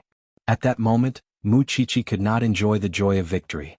She was worried that her aunt might have read her diary. Mu Tangxue knew that she was about to be pranked since she was used to seeing others pranking Mu Qiqi. That was why she simply stayed behind her desk all day. When the bell rang, Mu Qiqi quickly got into Old Lin's car, but on the way there she texted Xing Xiao, who was overseas. Xiao Xiao. Mu Tangshu, I've shown my diary to Aunt Zipei. I'm afraid she would know what's on my mind. There was no response from Xing Xiao. Having no one to talk to, Mu Qiqi could only keep texting him. Aunt Zipei must find it hard to accept. Still, Xing Xiao did not answer because he was in a video conference. Holding her phone, Mu Qiqi mustered her courage and went up to Su Zipei timidly when she saw her at the gates of the little mansion. You're back? Let's eat. Su Zipei quickly gestured for her to put down her bag. Mu Qiqi could not tell what Su Zipei was thinking. Aunt Zipei, what is it? Su Zipei asked. Mu Qiqi shook her head. She did not have the courage to ask, and since Su Zipei did not react strangely to her, she quickly became a coward. It's nothing. After eating, Mu Qiqi went upstairs and sneaked into Su Zipei's room while she was tidying up in the kitchen to see if the diary Mu Tangxue mentioned was inside. In the end, she found a few pages stuck together in Su Zipei's bedside drawer, but she could not take them away. When she returned to her room, Mu Qiqi immediately wrote a few new pages. She tore them into pieces and stuck them together with cellophane tape. Then, when Su Zipei was taking a shower, she secretly replaced the diary in her drawer. She was not sure if Su Zipei had read it, but she would only feel at ease if she had it in her hands. She carefully protected her relationship with Xing Xiao, because she knew that liking Xing Xiao was treason to Su Zipei. Perhaps she would only have the courage to tell Su Zipei that she liked Xiao Xiao after she entered the university. But now she still felt guilty. How could she fall in love with her savior? Wasn't he biting the hand that fed him? There was no reply from Xing Xiao, and Mu Qiqi's emotions were very complicated. Still, just as Mu Qiqi was about to fall asleep in bed, Xing Xiao finally replied. If you're so scared, why did you continue? Holding her phone, Mu Qiqi felt upset when she read those words. I'm scared, but I want to continue. It's fine even if my head bleeds. Then it was a long wait. Mu Qiqi fell asleep, and it was only when she saw Xing Xiao's reply the next morning. Sleeping so late? Are you trying to get last place in the whole school? The man was talking about it again. Mu Qiqi giggled foolishly on her bed and got up to go downstairs to meet Su Zipei. Good morning, Aunt Zipei. Hurry up and have breakfast. I've received a notice from your school to attend a parent-teacher conference next Monday. Su Zipei told Mu Qiqi, her expression unnatural. Qiqi, Aunt Zipei thinks that I shouldn't go. I would only embarrass you if I went, and I know that Eton students are rich and powerful. Aunt Zipei, won't I be even more embarrassed if you put it that way? It's fine, you can go, or I'll be a student without a parent. Wouldn't that be terrible? Mu Qiqi stuck out her tongue at Su Zipei. Aunt Zipei is just like my own mother in my heart. There's no difference in status and we can't compare. Su Zipei patted Mu Qiqi's head and nodded. All right, I'll be going. Mu Qiqi nodded. She heard everyone talking about the parent-teacher conference when she entered school. The semester was about to end, which was why it was customary for parents to be concerned about their children's grades. In fact, it was a competition in disguise. Which family in Eton did not have mountains of gold and silver? And Mu Qiqi was special. Hence, Qian Qian propped her head on her hand and asked Mu Qiqi, who's coming from your family? I only have my aunt. What do you think? Mu Qiqi retorted. What about her? Qian Qian gestured at Mu Tangxue with her chin. She's none of my business. Mu Qiqi replied. According to Eton's tradition, every student's family is rich and powerful, wearing limited edition branded goods from head to toe. Qiqi, if your period comes, you might have to put up with some ugly looks. You know, being a rich person is just that realistic. Qian Qian reminded Mu Qiqi. Mu Qiqi knew that Su Zipei would only be humiliated if she came to the parent-teacher conference. Moreover, how could she bear to let her aunt be humiliated? Mu Tangxue was well aware of Mu Qiqi's predicament. Hence, she approached her after class and asked, Sis, don't tell me you're asking Aunt Zipei to help you attend the parent-teacher conference? Mu Qiqi turned to look at Mu Tangxue with a none of your business expression. My parents would be there too. It's a pity that you're no longer in the Mu family's custody, and you can't represent yourself. If you really ask Aunt Zipei to attend, I'm afraid it's not appropriate. You know she's been poor all her life. She'd make a fool of herself if she goes on stage. Mu Qiqi glared at Mu Tangxue before shouting loudly in front of the entire class, shut your filthy mouth and return to your seat. Don't let me see you. Cooperate, okay? Mu Tangxue said nothing else and turned to return to her seat. After all, Mu Qiqi really had no one to help her attend the parent-teacher conference. How embarrassing would that be? Therefore Mu Tangxue smiled coldly. Since she had left the Mu family so casually, she would have to bear the price.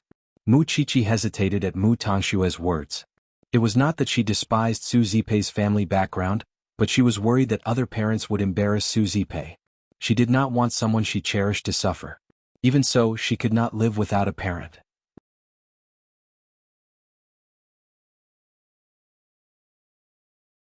Chapter 49. Let your aunt go, and she has to go. But Mu Qiqi was very worried that Su Zipei would be mocked by others, especially Mama Mu. She did not want her aunt to suffer such humiliation. Leave the rest to Jing Yun. Would Jing Yun spare her aunt a few days' worth of mockery? Mu Qiqi knew very well that the elegance and composure of nobles emanated from their very bones, while Su Zipei's aura was very simple. Even if she did not know how it would turn out, she could not do without her parents. Qian Qian seemed to have noticed her friend's distress and so told her, "What's wrong with letting your aunt attend? What's the point of being richer now? If you're afraid of being bullied by White Lotus Mu, I can tell my parents to take care of your aunt." Mu Qiqi could not help smiling at that. "It's good enough that you're so considerate. I'll think of something myself." In fact, Qian Qian was right. At most, if someone bullied her aunt, she would fight them to the death. In the evening, Mu Qiqi returned home after class to find that the stylist arranged by Jing Yun had arrived at the little mansion, and was now changing Su Zipei's appearance. "You're back, Qiqi?" Su Zipei was sitting on the sofa, letting the stylist trim her hair. "Aunt, what are you doing?" "Young Master Sheng told me not to embarrass you at the parent-teacher conference. So he arranged for these designers to help Aunt Zipei. They will also teach Aunt Zipei a lot about fashion, so you don't have to worry when the time comes." Su Zipei smiled at her. "Young Master Sheng has been very kind to us. That's why she's so obsessed with that man," Mu Qiqi thought. "You guys continue. I'm going upstairs to do my homework." With those words, Mu Qiqi grabbed her bag and went upstairs. Then she took out her phone and texted Xing Xiao. "Xiao Xiao, are you really going to change your aunt? In just a few days?" Xing Xiao did not reply to Mu Qiqi when he received the message. Judging from the little one's excitement, she must be looking forward to the parent-teacher conference in a few days. Seeing that Xing Xiao was not giving up, Mu Qiqi decided not to be discouraged. If worst came to worst, she would do her best to protect Su Zipei if she was bullied. Mu Qiqi did not know when Xing Xiao would be back, so she brought the blueprints to a professional craftsman over the weekend, and used the pocket money she had saved to have the craftsman teach her how to make it.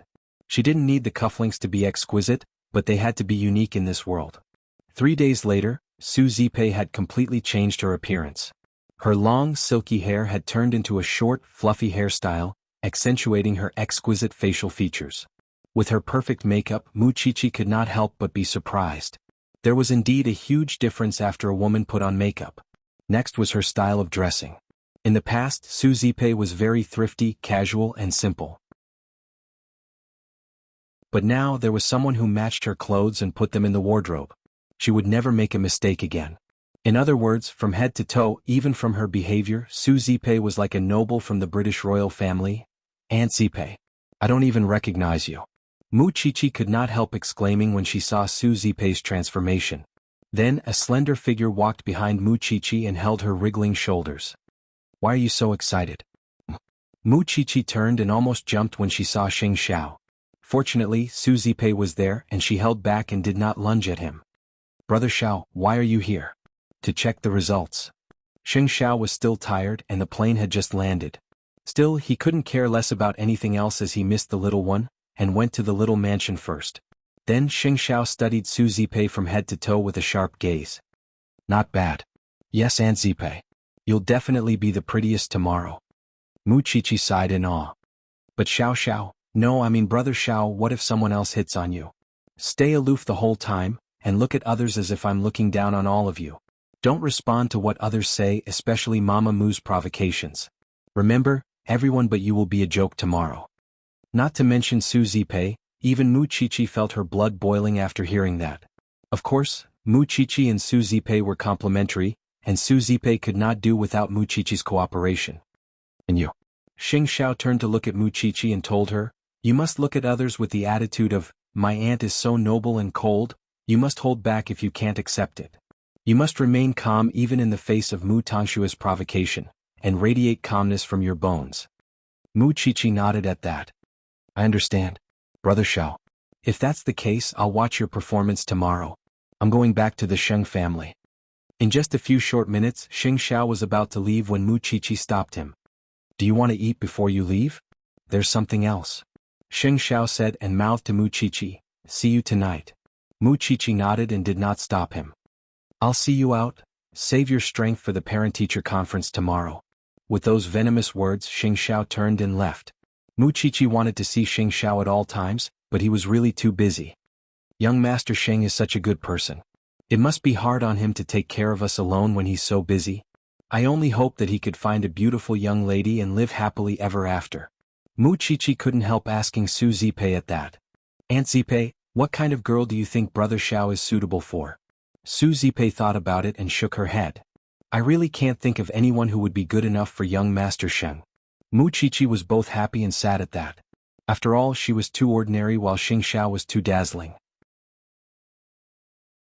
She was not even sure if Xing Xiao liked her, or if he was just teasing her on a whim. On his way home after leaving the small mansion, Xing Xiao ran into Jing Yun, who was waiting for him. Young master, the banquet is about to start and there are many young ladies here tonight.